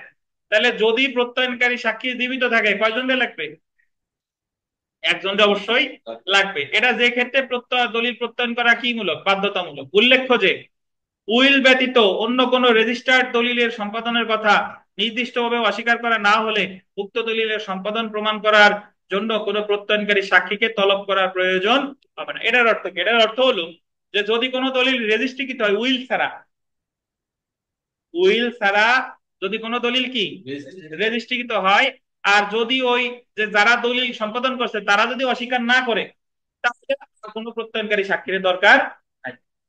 কিন্তু উইলের ক্ষেত্রে অবশ্যই কি প্রত্যয়নকারী সাক্ষীরা অবশ্যই লাগবে। তাহলে পরীক্ষা আমরা প্রিলিমিনারি পরীক্ষায় বহুবার পড়ছি যে কোন ধরনের দলিল প্রত্যয়ন, মানে প্রত্যয়নকারী সাক্ষীর দরকার নাই যদি দলিলটা কি হয়, নিবন্ধিত হয়। তবে নিবন্ধিত হলেও যদি অস্বীকার করে তাহলে কিন্তু আবার লাগবে, তাইলে আবার লাগবে। আর নিবন্ধিত হলেও অস্বীকার করে নাই তবুও লাগবে, কোন দলিলের ক্ষেত্রে, দলিলের ক্ষেত্রে। কাহিনী বুঝেন কিনা রম হচ্ছে? তাহলে এই জায়গা যদি বলে যে আইনত সত্যায়ন প্রয়োজন এমন দলিল সম্পাদন করার পদ্ধতি, কত ধারায় লিখবো, 68 ধারা অনুসারে যদি সাক্ষী, প্রত্যয়নকারী সাক্ষী জীবিত থাকে তাহলে অবশ্যই কমপক্ষে একজনকে উপস্থিত করিয়ে ওই দলিলের সম্পাদনের বিষয় বা দাতার স্বাক্ষর অবশ্যই কি করতে হবে, প্রমাণ করতে হবে। তবে যদি দলিলটি যদি রেজিস্টার্ড হয়, মানে রেজিস্ট্রিকৃত হয় এবং দলিল সম্পাদনের বিষয় যদি অস্বীকার করা না হয় তাহলে কোনো প্রত্যয়নকারী সাক্ষীর দরকার নাই। তবে অবশ্যই কার ক্ষেত্রে লাগবে, উইলের ক্ষেত্রে অবশ্যই লাগবে। প্রশ্নের পরবর্তী অংশটা দেখেন, আইনত সত্যায়ন প্রয়োজন দলিলের কোন সত্যায়নকারী সাক্ষী পাওয়া না গেলে তা কিভাবে প্রমাণ করা যায়। ধরেন কোন সাক্ষী রে পাওয়া যাচ্ছে না, হারাই গেছে বা মারা গেছে, যে কোনো একটা কিছু হতে পারে, তাহলে প্রমাণ করবে কিভাবে,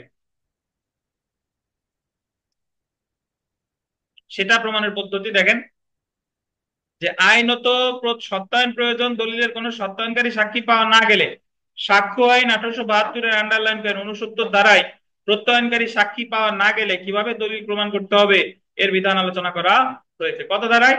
69 ধারায়। 69 ধারা অনুসারে প্রত্যয়নকারী সাক্ষী পাওয়া না গেলে সেই ক্ষেত্রে অবশ্যই প্রমাণ করতে হবে যে প্রত্যয়নকারী সাক্ষীদের মধ্যে কমপক্ষে একজনের প্রত্যয়ন সেই ব্যক্তির হাতের লেখা, মানে ওই সাক্ষীদের কি হাতের লেখা, এবং যে ব্যক্তি দলিলটি সম্পাদন করেছে তার স্বাক্ষর তারই হাতের লেখা। মানে হলো প্রত্যয়নকারী সাক্ষী মারা গেছে, ঠিক আছে, হারাই গেছে, তাদের পাওয়া যাচ্ছে না, তাহলে তার হাতের লেখা আনতে হবে। হাতের লেখা ওই যে আগে যদি কোনো লেখা থাকে, আর যে দলিল সম্পাদন করছে তারই যে এটা স্বাক্ষর, তাহলে এটা আমরা প্রমাণ করতে হবে। তাহলে প্রত্যয়নকারী সাক্ষীর হাতের লেখা আর দলিল যে সম্পাদন করেছে তার হাতের লেখা প্রমাণ করে দলিলের প্রত্যয়ন প্রমাণ করা যাবে। তাহলে যদি আপনাকে বলে যে সত্যায়ন প্রয়োজন এমন দলিল প্রমাণ করার পদ্ধতি কত দ্বারা?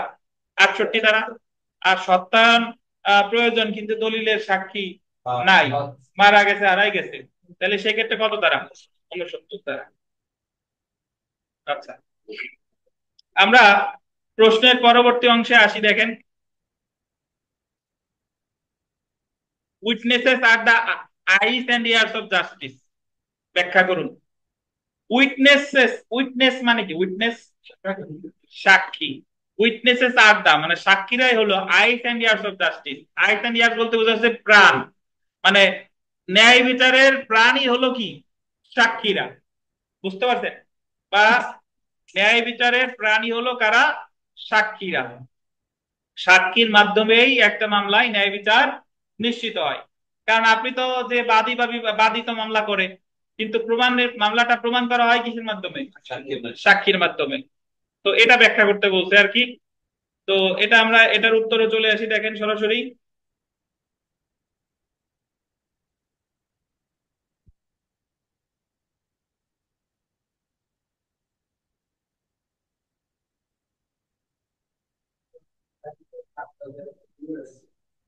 দেখেন witnesses are the eyes and ears of জাস্টিসের কোন, দেখেন কোন দেওয়ানি এবং ফৌজদারি মামলায় প্রমাণের প্রাণ হচ্ছে সাক্ষী। আন্ডারলাইন করেন, প্রমাণের প্রাণ হচ্ছে কি? সাক্ষী। সাক্ষী না থাকলে কোন মামলা প্রমাণ করা যেত না। সাক্ষীদের সক্রিয় অংশগ্রহণ না থাকলে কোন মামলারই যুক্তিসঙ্গত সমাধান আসবে না, যার ফলে মামলার পক্ষ তার অধিকার থেকে কি হবে? বঞ্চিত হবে। আদালতে মামলার পক্ষসমূহ তাদের দাবি নিয়ে আসে, শুধুমাত্র পক্ষসমূহের বক্তব্য শুনে সবসময় আদালতের পক্ষে যুক্তিসঙ্গত সিদ্ধান্তে আসা সম্ভব হয় না। সেক্ষেত্রে মামলার সাক্ষীরা গুরুত্বপূর্ণ ভূমিকা পালন করে। অনেক ক্ষেত্রে মামলার পক্ষসমূহের দাবি স্পষ্ট শক্তিশালী হয়, কিন্তু সাক্ষী ছাড়া সেসব দাবি প্রতিষ্ঠিত করা পুরোপুরি কি? অসম্ভব। আপনার দাবি ঠিক আছে, বাট প্রমাণ করতে হলে অবশ্যই লাগবে কারে? সাক্ষীরে। সাক্ষীরা তাদের সাক্ষ্য দ্বারা আদালতকে সঠিক সিদ্ধান্তে পৌঁছাতে সাহায্য করে।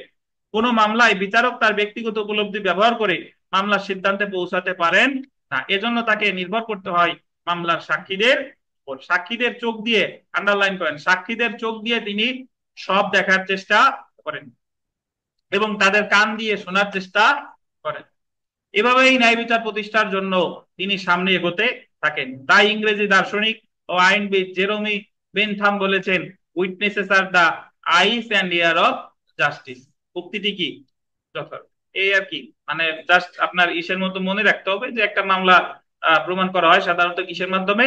সাক্ষীদের মাধ্যমে। সাক্ষীদের মাধ্যমে ছাড়া অ্যাকচুয়ালি কিন্তু কোনো মামলা প্রমাণ করা যায় না, তাতে আপনার দাবিটা যতই যৌক্তিক হোক না কেন।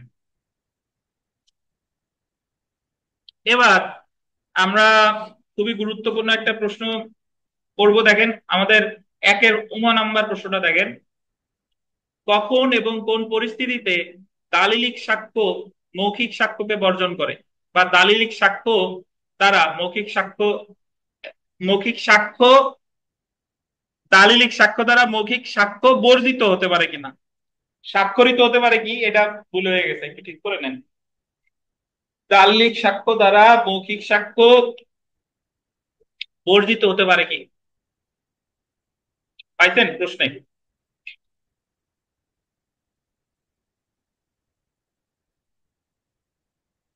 প্রথম পেজেও আছে, আবার আজকে যে সাজেশন দিলাম ওই প্রশ্নেও দেখেন, একে রুমন।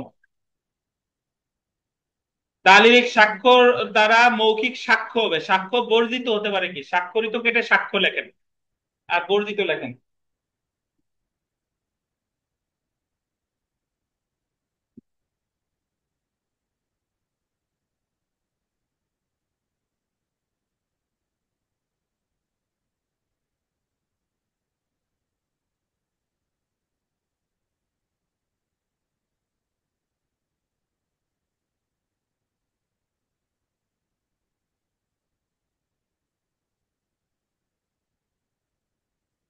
আচ্ছা, তাহলে দেখেন এখানে যে জিনিসটা জানতে চেয়েছে যে কখন মৌখিক সাক্ষ্য দিলে কাজ হবে না। অবশ্যই সে জায়গায় কি সাক্ষ্যই দেওয়া লাগবে? দালিলিক সাক্ষ্যই দেওয়া লাগবে। ওই জায়গায় মৌখিক সাক্ষ্য দিলে কাজ হবে না, ওই জায়গায়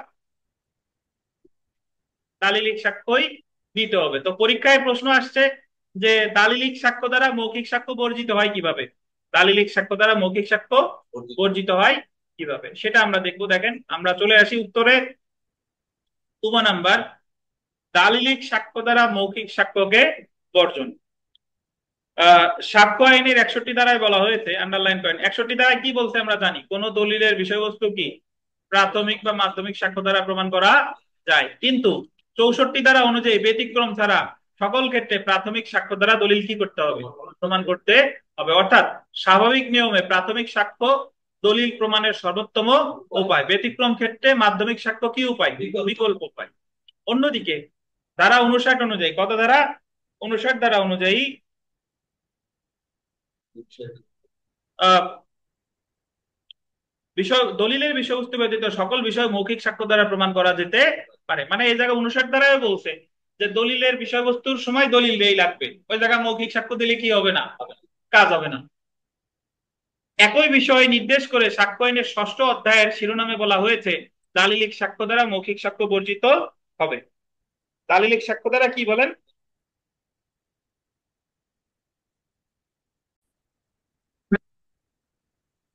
আচ্ছা দেখেন, তাহলে আমরা আগে থেকেই জানি যে 59 ধারায় বললো যে দলিলের বিষয়বস্তু প্রাথমিক আর মাধ্যমিক সাক্ষ্য দ্বারা প্রমাণ করা যায়। তাহলে দলিলের বিষয়বস্তু দলিল দিয়েই প্রমাণ করতে হয়, জায়গায় মৌখিক কথা বললে হয় না। আবার 59 ধারায় 61 ধারায় যেটা বললো, 59 ধারায় বললো যে দলিলের বিষয়বস্তু ছাড়া সকল বিষয় মৌখিক সাক্ষ্য দ্বারা প্রমাণ করা যায়। তার মানে এই জায়গা থেকে আমরা বুঝলাম যে দলিলের বিষয়বস্তু কখনো মৌখিক সাক্ষ্য দ্বারা প্রমাণ করা যায় না। এছাড়া সাক্ষ্য আইনের 6ষ্ঠ অধ্যায়, 6ষ্ঠ অধ্যায় মানে হচ্ছে আপনার ওই 6ষ্ঠ অধ্যায়টা শুরু হয়েছে 91 ধারা থেকে, 91 থেকে 100 ধারা পর্যন্ত 6ষ্ঠ অধ্যায়। ওই জায়গায় বলছে ওই জায়গায় কতগুলো ধারায় বলছে যে জায়গায় মৌখিক দালিলিক সাক্ষ্য দ্বারা মৌখিক স্বাক্ষরে কি করা হয়েছে, বর্জন করা হয়েছে। তো আমরা এটা একটু দেখি। দেখেন যে 6ষ্ঠ অধ্যায়ের শিরোনাম, ওই অধ্যায়ের শিরোনামই বলা হয়েছে দালিলিক সাক্ষ্য দ্বারা মৌখিক সাক্ষ্য বর্জিত হবে। নিম্নলিখিত ক্ষেত্রে দালিলিক সাক্ষ্য দ্বারা মৌখিক সাক্ষ্যকে বর্জন করা যায়। এই ধারাগুলো আমরা প্রিলিতে পড়ি নাই, এই ধারাগুলো আমরা এখন একটু দেখবো। দেখেন ধারা 91 অনুসারে যে সকল লেনদেন বা হস্তান্তর দলিল আকারে লিপিবদ্ধ করা আইন অনুসারে বাধ্যতামূলক। এটার অর্থ কি? ধরেন কিছু কিছু লেনদেন বা হস্তান্তর দলিল আকারে লিপিবদ্ধ করা বাধ্যতামূলক। কেমনে?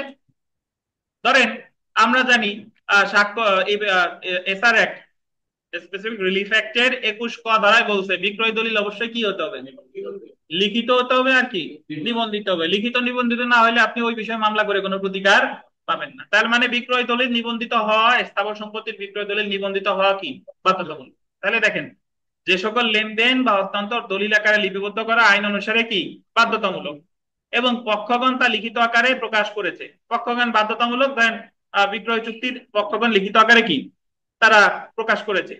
সেই সকল ক্ষেত্রে সে সকল ক্ষেত্রে দালিলিক সাক্ষ্য দ্বারা মৌখিক সাক্ষ্য বর্জিত হয়। এই সকল ক্ষেত্রে দালিলিক সাক্ষ্য প্রদান করতে হবে, মৌখিক সাক্ষ্য প্রদান করা যাবে না। মানে আপনি যদি ওই দলিল নিয়ে যদি 12 ধারার মামলা করেন, 12 ধারার কি মামলা করেন, তাহলে অবশ্যই আপনার দলিল আগে সাবমিট করতে হবে। এ জায়গায় মৌখিক সাক্ষ্য দিলে কি হবে না, বুঝেন কিনা? যে সকল দলিল নিবন্ধন করা বাধ্যতামূলক, উদাহরণস্বরূপ আমরা বললাম যে স্থাবর সম্পত্তির বিক্রয় চুক্তি নিবন্ধন করা বাধ্যতামূলক, এবং ভবিষ্যতে যদি এই দলিল নিয়ে কোনো মামলা হয় তাহলে আপনাকে দালিলিক সাক্ষ্যই উপস্থাপন করতে হবে। এই জায়গায় মৌখিক সাক্ষ্য দিলে কি হবে না, কাজ হবে না। এটাই বলছে কত ধারায়, 91 ধারায়। 92 ধারাটা দেখি। ধারা ধারা 92 অনুযায়ী কোন চুক্তি বা সম্পত্তি আদান প্রদানের শর্তাবলী বা অন্য কোনো বিষয় যা দলিল আকারে লিপিবদ্ধ করা আইনত প্রয়োজন, আগের মতোই কোন চুক্তি বা আদান প্রদানের শর্তাবলী, ধরেন আমরা যদি বিক্রয় চুক্তি দলিল আকারে লিপিবদ্ধ করা কি বাধ্যতামূলক, প্রয়োজন, আগেরটা বলছিল বাধ্যতামূলক আর এটা হলো কি প্রয়োজন, তা যদি লিপিবদ্ধ করা হয়, তাহলে লিপিবদ্ধ করা হয়েছে লিখিত আকারে, তাহলে উক্ত দলিলের বলতেন কোনো পরিবর্তন বা বিয়োজনের উদ্দেশ্যে মৌখিক সাক্ষ্য গ্রহণযোগ্য হবে না। আপনি ধরেন বিক্রয় চুক্তি, স্থাবর সম্পত্তির বিক্রয় চুক্তি লিখিত আকারে লিপিবদ্ধ করা বাধ্যতামূলক। এখন আপনি যদি ওই যে আমরা দলিল সংশোধনের মামলা করি, মনে আছে যে একজনের দেওয়ার কথা 101 দাগ ভুলে দিয়ে ফেলছেন 102 দাগ, বা পরিবর্তন সংযোজন তো ওই যে আপনার দলিল সংশোধনের মাধ্যমেই করে দলিল সংশোধন, তাহলে দলিল সংশোধনের মামলার ক্ষেত্রে আমাদের ওই দালিলিক সাক্ষ্যটাকেই উপস্থাপন করতে হবে, ওই দলিলকেই উপস্থাপন করতে হবে। মুখের মুখের কথা বললে হবে না যে আমার আর অমুকের মধ্যে একটা চুক্তি ছিল, অমুক অমুক সাক্ষী, কিন্তু মূল চুক্তি আমি না দেখাইলে কি কাজ হবে না। তাইলে আমরা আগেরটা পাইলাম হলো যে কোনো মামলার ক্ষেত্রে 91 ধারায় ওই দলিলকেই দেখাইতে হবে। আর এই জায়গায় বললাম যে যদি কোনো লেনদেন বা কোনো চুক্তি যদি লিখিত আকারে লিপিবদ্ধ করা হয়, তাহলে ভবিষ্যতে যদি ওই চুক্তির কোনো কিছু সংযোজন, বিয়োজন, পরিবর্তনের দরকার হয়, তাহলে ওই চুক্তিকেই উপস্থাপন করতে হবে, দালিলিক সাক্ষ্যকেই উপস্থাপন করতে হবে। এই জায়গায় মৌখিক সাক্ষ্য দিলে কি হবে না, কাজ হবে। বুঝেন কি না? আচ্ছা, ধারা 93 অনুযায়ী যখন কোন দলিলে ব্যবহৃত ভাষা সাধারণ দৃষ্টিতে গোলটেন দ্ব্যর্থবোধক বা ত্রুটিপূর্ণ হয়, দ্ব্যর্থবোধকের ইংরেজি হচ্ছে অ্যাম্বিগুয়াস। দ্ব্যর্থবোধক বুঝেন না বোধহয়, দ্ব্যর্থবোধক মানে হচ্ছে অনেক জটিল কঠিন টাইপের ভাষা, বা ত্রুটিপূর্ণ হয় মানে ত্রুটিপূর্ণ তো বুঝে মানে ওই জায়গা ভুল আছে, তখন যে ঘটনাবলী দ্বারা এর অর্থ বোধগম্য হবে বা ত্রুটি দূর হবে সেরূপ মৌখিক সাক্ষ্য প্রদান করা যাবে না। মানে আপনি কোন দলিলের বিষয়বস্তু ধরেন অনেক জটিল, মানে বোঝা যাচ্ছে না, বা দলিলের ভিতরে যে কথাগুলো বলছে সেটা কি ত্রুটিপূর্ণ, এখন এগুলা যদি আপনি ওই ত্রুটি যদি দূর করতে চান বা ওই ভাষা যদি বোধগম্য করতে চান, তাহলে আপনাকে দালিলিক সাক্ষ্যই প্রদান করতে হবে। এই জায়গায় মৌখিক সাক্ষ্য দ্বারা ওই ত্রুটি দূর করা যাবে না, এটাই বলছে যে আপনাকে এই ক্ষেত্রে ওই দালিলিক সাক্ষ্যই দেখাতে হবে, মৌখিক সাক্ষ্য দ্বারা এই ত্রুটি বের করা যাবে না। অনেকটা একই টাইপের ঘুরে ফিরে, বুঝতে পারছেন? 91-তে বলছে যে চুক্তি বা যে লেনদেন লিখিত আকারে লিপিবদ্ধ করা বাধ্যতামূলক।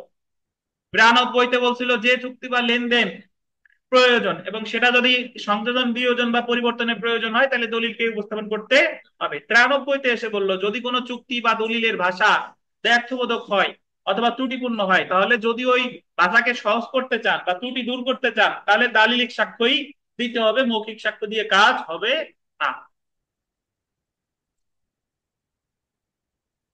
94 ধারা অনুযায়ী যখন কোন দলিলের ভাষা সরল ও স্পষ্ট, আগেরটা ছিল কি অস্পষ্ট, আর এটা হলো যদি যখন কোন দলিলের ভাষা সরল ও স্পষ্ট এবং তা বিদ্যমান কোন বিষয়াবলীর প্রতি সঠিকভাবে প্রযোজ্য হয়, তখন মৌখিক সাক্ষ্য দ্বারা বিপরীত কিছু বোঝানো হয়েছে এরূপ বলার অনুমতি দেওয়া হবে না। মানে বোঝানো হয়েছে যে দলিলে যা বলা হয়েছে তাই বুঝতে, কোন দলিলের ধরেন দলিলে বলল যে অমুককে এই সম্পত্তিটা দান করা হয়েছে, তাহলে আপনি যদি দলিল দ্বারা ওই দলিলে ভুল প্রমাণ করতে চান, তাহলে আপনাকে মৌখিক সাক্ষ্য দিলে কাজ হবে না, সেক্ষেত্রে কি দিতে হবে, দালিলিক সাক্ষ্যই হাজির করতে হবে। যদি কোনো দলিলের ভাষা দ্ব্যর্থবোধক হয়, ত্রুটি হয়, যদি ওই দ্ব্যর্থবোধকতা বা ত্রুটি দূর করতে চান দালিলিক স্বাক্ষরেই লাগবে।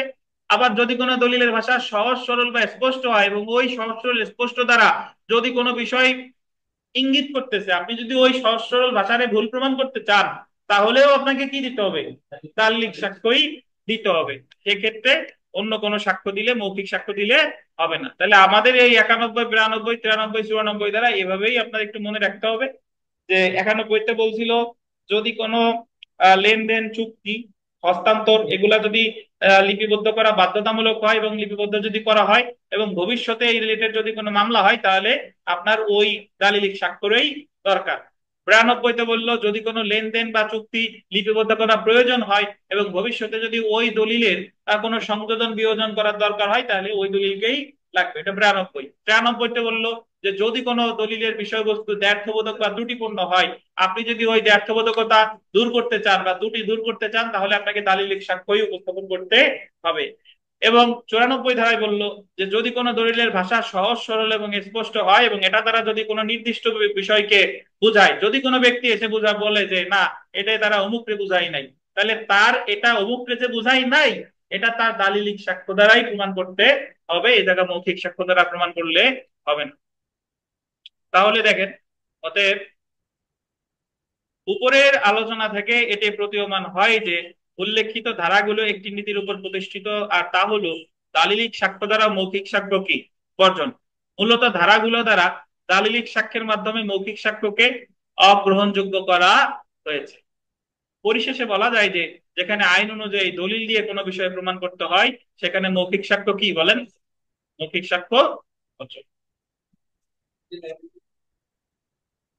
হ্যাঁ, তিনটে লাইনে তিনটা প্রশ্ন হতে পারে। দালিলের সাক্ষ্য দিয়ে কোনো বিষয় প্রমাণ করা যায় সেখানে মৌখিক সাক্ষ্য অচল, সাক্ষ্য আইন অনুসারে ব্যাখ্যা করুন। বুঝতে পারছেন? তো এই আর কি। এখন আমরা একটু প্রশ্নের দিকে আবার যাই।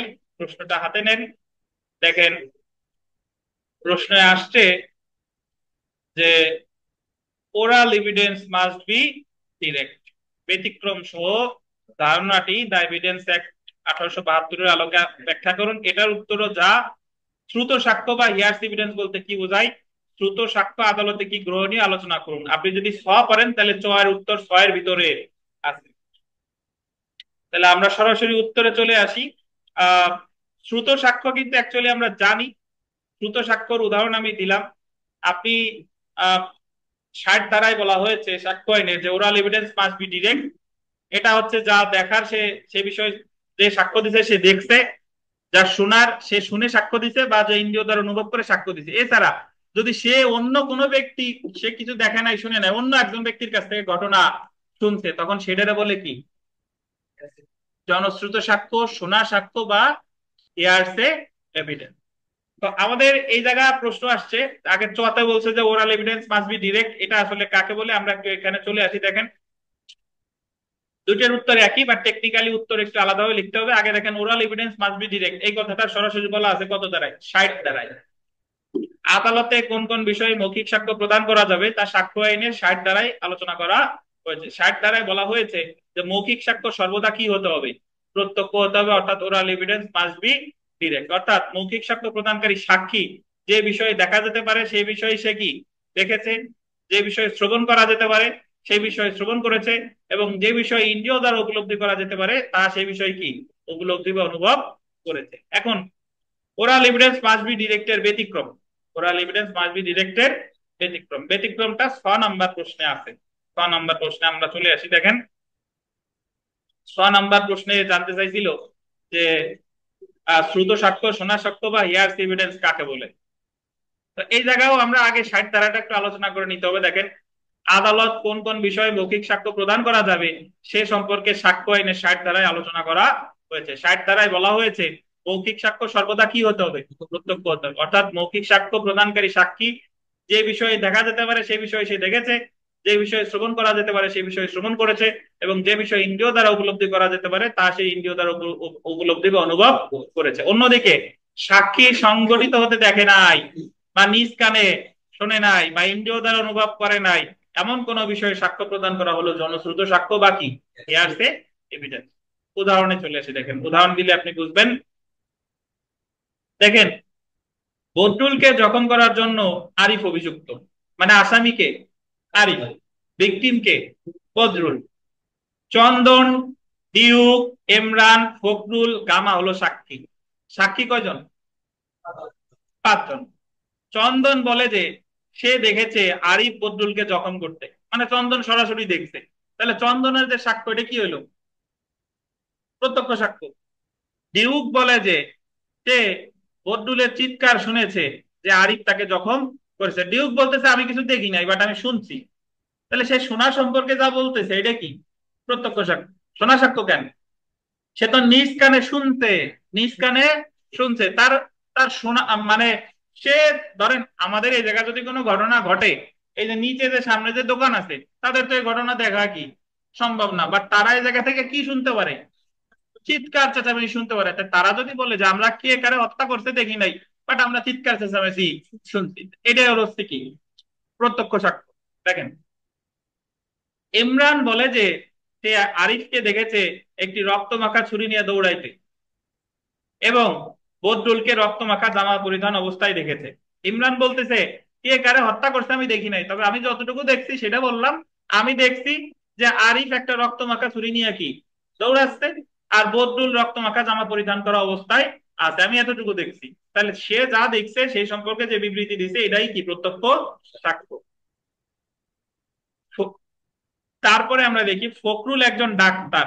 ফখরুল একজন ডাক্তার। ফখরুল বলে যে যে অস্ত্র, ডাক্তার সে বলতেছে যে অস্ত্র আরিফের দখলে পাওয়া গেছে সেই অস্ত্র দিয়ে সম্ভবত বদরুলকে জখম করা হতে পারে, যা বদরুলের মৃত্যু ঘটিয়েছে। ডাক্তার বলে যে আমি তো কে কারে হত্যা করছে দেখি নাই, বাট আমি এক্সপার্ট অপিনিয়ন দিতে পারি। আমার কাছে মনে হচ্ছে যে যে অস্ত্র দ্বারা হত্যা করা হয়েছে আর যে অস্ত্র আরিফের দখলে পাইছে এই দুইটা অস্ত্র একই অস্ত্র। এই দুটো অস্ত্র কি একই অস্ত্র। তাহলে সে যতটুকু জানছে সে ততটুকু বলছে, এটাও কি সাক্ষ্য প্রত্যক্ষ সাক্ষ্য।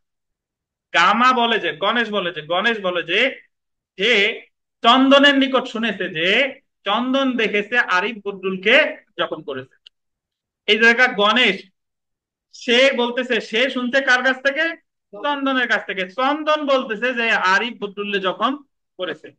তাহলে এই ক্ষেত্রে চন্দন, ডিউক, ইমরান এবং ফখরুলের সাক্ষ্য হলো প্রত্যক্ষ সাক্ষ্য, কিন্তু গণেশের সাক্ষ্য হলো কি সাক্ষ্য, শোনা সাক্ষ্য। সুতরাং চন্দন, ডিউক, ইমরান, ফখরুলের মৌখিক সাক্ষ্য প্রত্যক্ষ হয় তা গ্রহণযোগ্য হবে, কিন্তু গণেশের সাক্ষ্য শোনা সাক্ষ্য হয় তা কি গ্রহণযোগ্য হবে না। শোনা সাক্ষ্য কি বুঝতেন?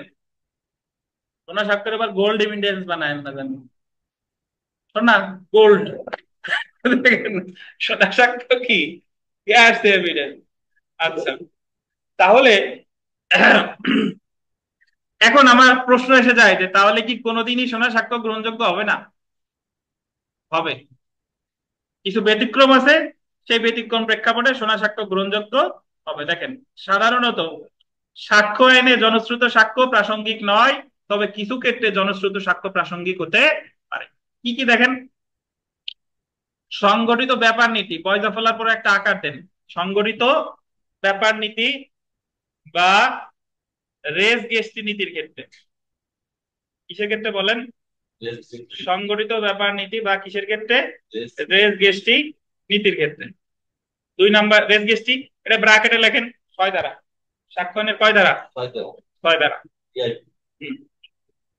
সংগঠিত ব্যাপার নীতি বা রেস গেস্টি নীতির ক্ষেত্রে কয় ধারা? 6 ধারা। তারপরে দেখেন সাক্ষ্য আইনের 32 ও 33 ধারার ক্ষেত্রে। আর 3 নাম্বারে দেখেন স্বীকৃতি ও দোষ স্বীকারের ক্ষেত্রে। স্বীকৃতি ও কি দোষ স্বীকারের ক্ষেত্রে, এটা হলো আপনার 17 থেকে 30।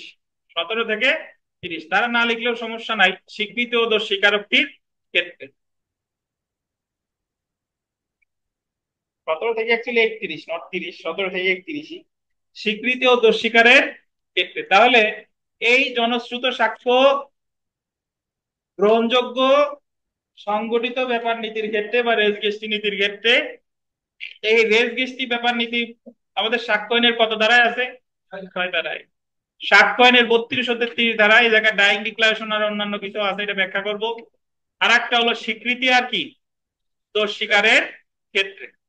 আমরা প্রথমে চলে আসি, দেখেন নিম্নে এ সম্পর্কে আলোচনা করা হলো। প্রথমে চলে আসি সংগঠিত ব্যাপার নীতি বা রেস গেস্টি নীতির ক্ষেত্রে। কি কি দেখেন, সংগঠিত ব্যাপার নীতি কাকে বলে?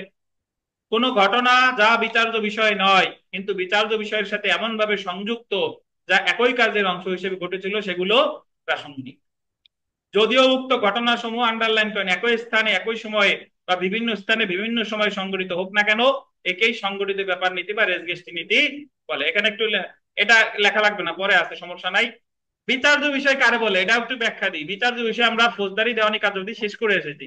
মামলার এক পক্ষ যেটা দাবি করে অপর পক্ষ যেটা অস্বীকার করে সেটারই কি বলে বিচার্য বিষয়। এখন মূল বিচার্য বিষয় যে আরাফাত জাকারিয়ারে হত্যা করছে কিনা, হত্যা করার আগে বা পরে আরাফাত জাকারিয়ার সম্পর্ক কেমন ছিল, তারা একজন আরেকজনের সাথে আচরণ কেমন ছিল, তাদের কয়দিনের পরিচয়, তাদের সর্বশেষ কোথায় দেখা গিয়েছে, এগুলো হলো প্রাসঙ্গিক বিষয়। এগুলা কি প্রাসঙ্গিক বিষয়। এখন রেস কেসটি মানেই হচ্ছে যে মূল বিচার্য বিষয়ের সাথে যা যা সম্পর্কিত সবগুলোর ধরা হয় একই কার্যের অংশ। যেরকম ধরেন যে আমরা এই যে যে সম্প্রতি যে ধরি আহ আহ, ইসের কথা ধরি, আহ, কোটা আন্দোলনের কথাই ধরি, যে মূল ঘটনা ঘটছে ধরেন আমাদের আবু সাইদ সাহেবরে মারছে কোথায়, রংপুরে। কিন্তু এই ঘটনার সাথে সাথে সারা বাংলাদেশে বিভিন্ন জায়গায় সরকার এই যারা ছাত্রদের আছে ছাত্রদের উপর কি করছে, ছাত্রদের উপর অত্যাচার করছে, বিভিন্ন হত্যাকাণ্ড হয়েছে। তাহলে এখন এটা যাচ্ছে ভবিষ্যতে যদি মামলা হয় তাহলে এই সকল ঘটনা কি একই কার্যের অংশ। আবু সাইদের হত্যা মামলার ক্ষেত্রে যে বিভিন্ন জায়গায় যে বিভিন্ন যে মারামারি হয়েছে বিভিন্ন কি, এগুলাও এগুলাও প্রাসঙ্গিক। এটাই বলে কি সংগঠিত ব্যাপার নীতি। আর আজকে যদি এই কোটা আন্দোলন সফল না হতো তাহলে ছাত্রদের বিরুদ্ধে মামলা করতো কারা, সরকার।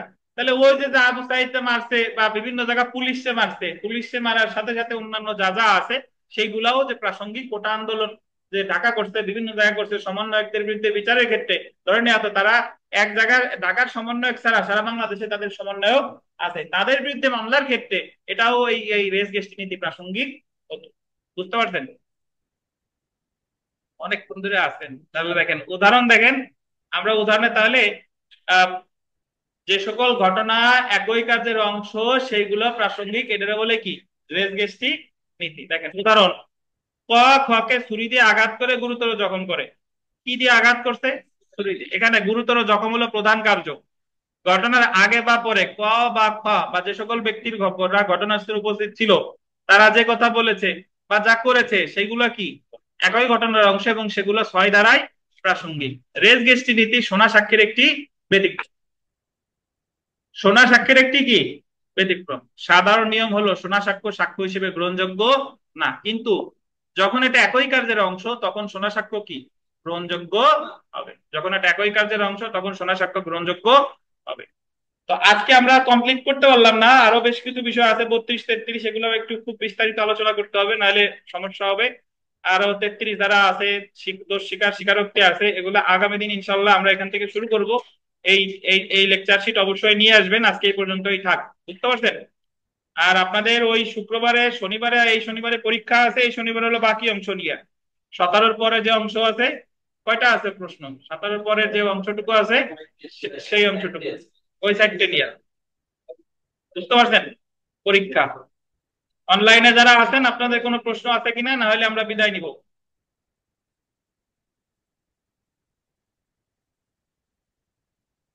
এই আতিক সাহেব, আমির উদ্দিন সাহেব তো ক্লাস ক্লাস করে না, ওনার কি সমস্যা? আসসালামু আলাইকুম স্যার, আমিরুদ্দিন সাহেব একটু পারিবারিক ভাবে একটু ঝামেলা আছে। ওয়ালাইকুম আসসালাম, জি জি, আচ্ছা আচ্ছা, ঠিক আছে। ওর পিয়াল ভালো বাবা আছেন পিয়াল? অসুস্থ, মা অসুস্থ।